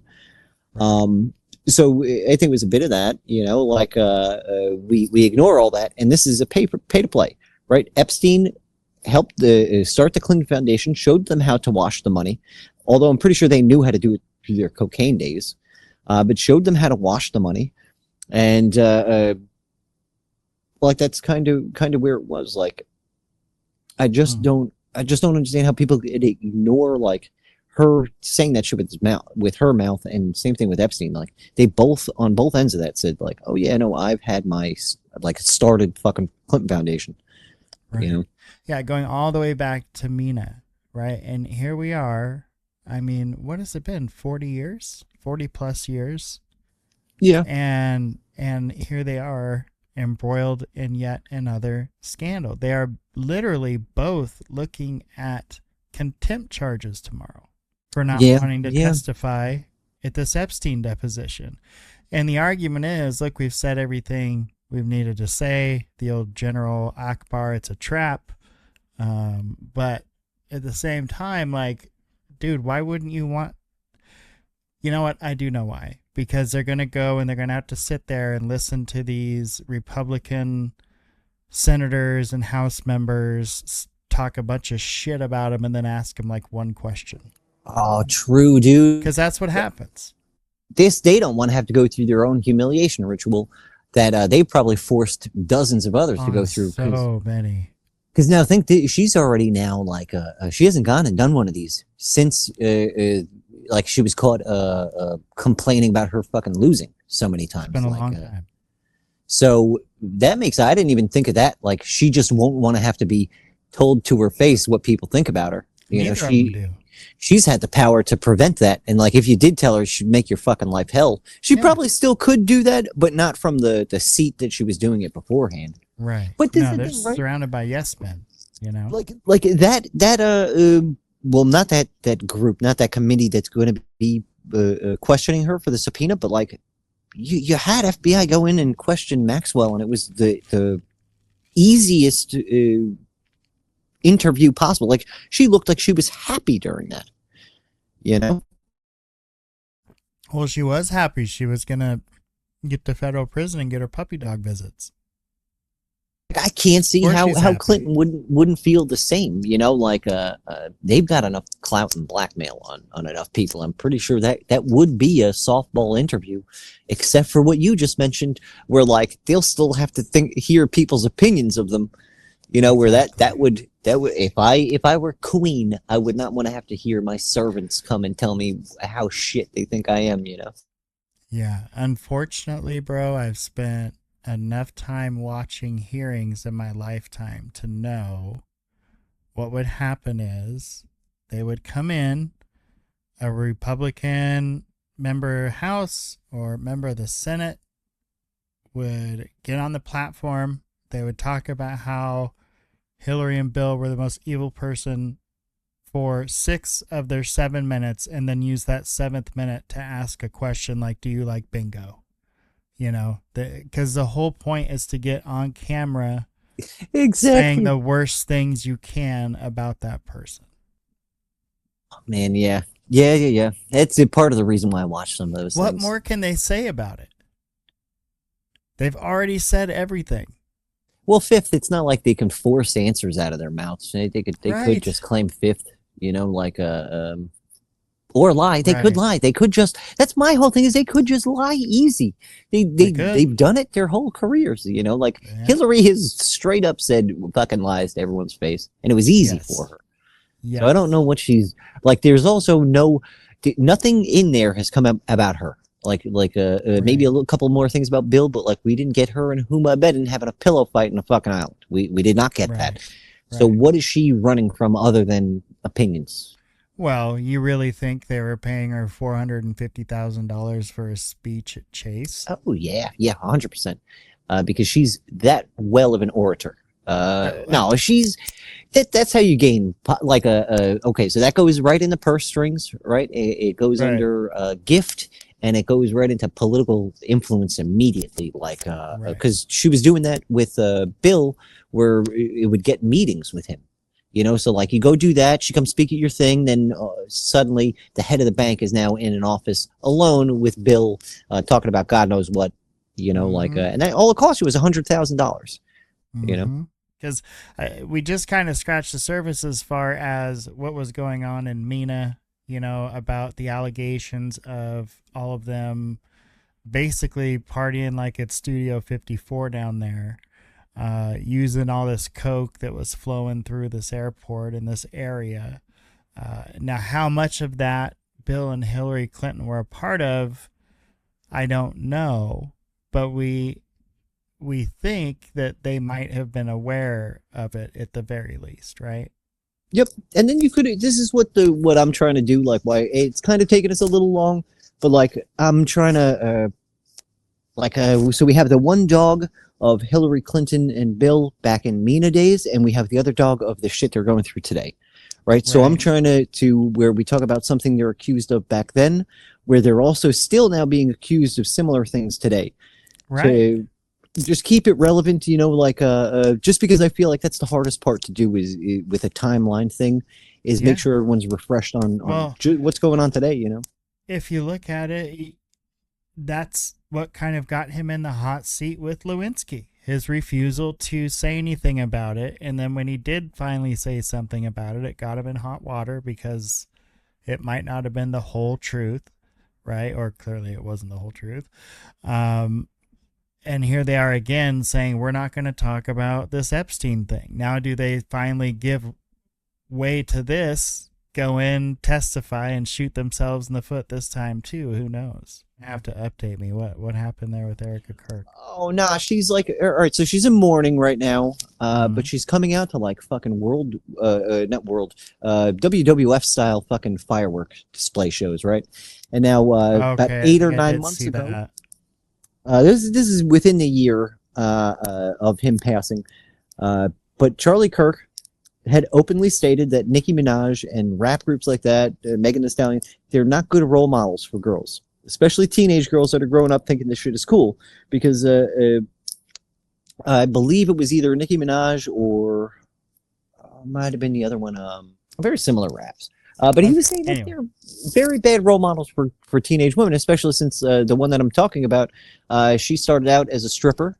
She would drug and then rob her johns. And then on comes Erica Kirk after his death and brings in Nicki Minaj as some sort of now Republican role model, who is now trying to, I guess, do the Christian thing, even though she's satanic imagery all over her stuff. Nicki Minaj, the lady who had so much plastic surgery, she looks like an alien. Yeah, she twerks without even attempting to twerk. She's got such a butt lift that I think it has hydraulics or something. I don't know, some unnatural. Whoa.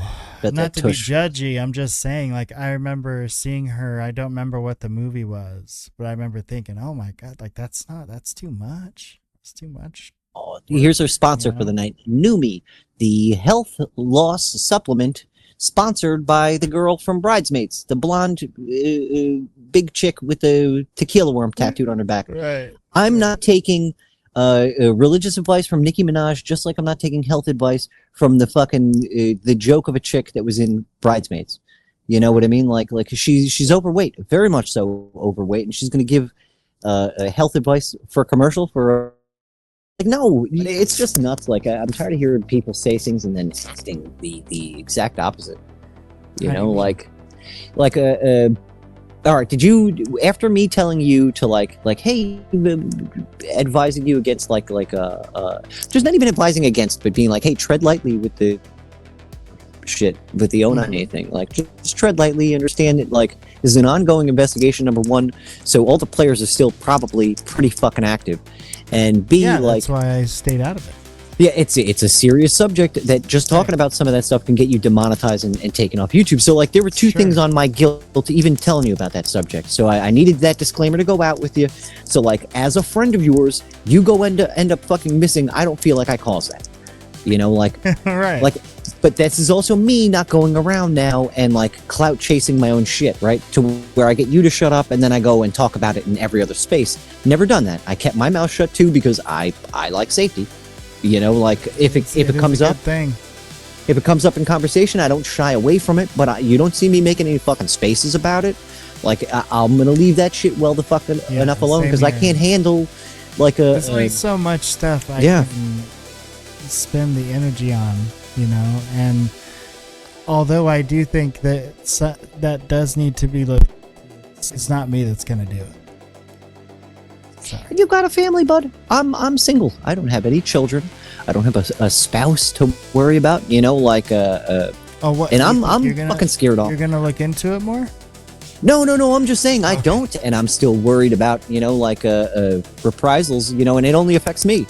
It's not my family that would have to worry, you know, but I don't know. I just, it's the same thing with like mob shit, right? Like if you get in with the mob, there's certain things that you are, without even shaking a hand in an agreement to, you're agreeing to. Your family is now fucking involved with shit. You know, like even when it comes to law enforcement looking into you, your family's going to get fucked with by law enforcement. So if you want your family to know nothing about it, don't do anything illegal, because then and it's so weird seeing these old big time mobsters on podcasts now, you know, talking about that's crazy dude. It's wild. What a world, huh? Dude, it is. It's insane, man. It's insane. I don't think anything works like the way we think it does.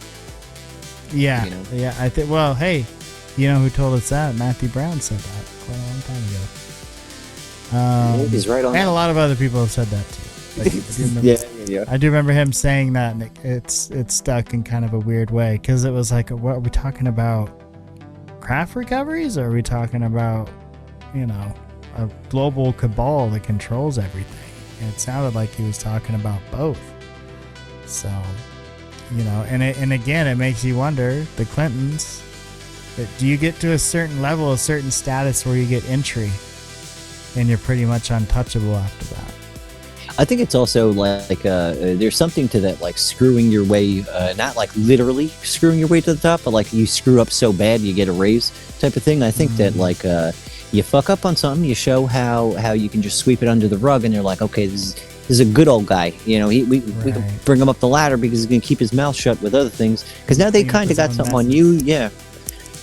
Like I don't know. All right, I'll let you go. All right, part 2 coming in soon. It was a pleasure. Yes, we're definitely gonna have to get more into this because we barely tapped on the Clinton cache there. So everyone else with the Erica Kirk thing. It was interesting. It was interesting. We're gonna have to get into that too for sure. If you're still here, thanks for listening. Thanks for hanging out. We appreciate it. You all have a fantastic night.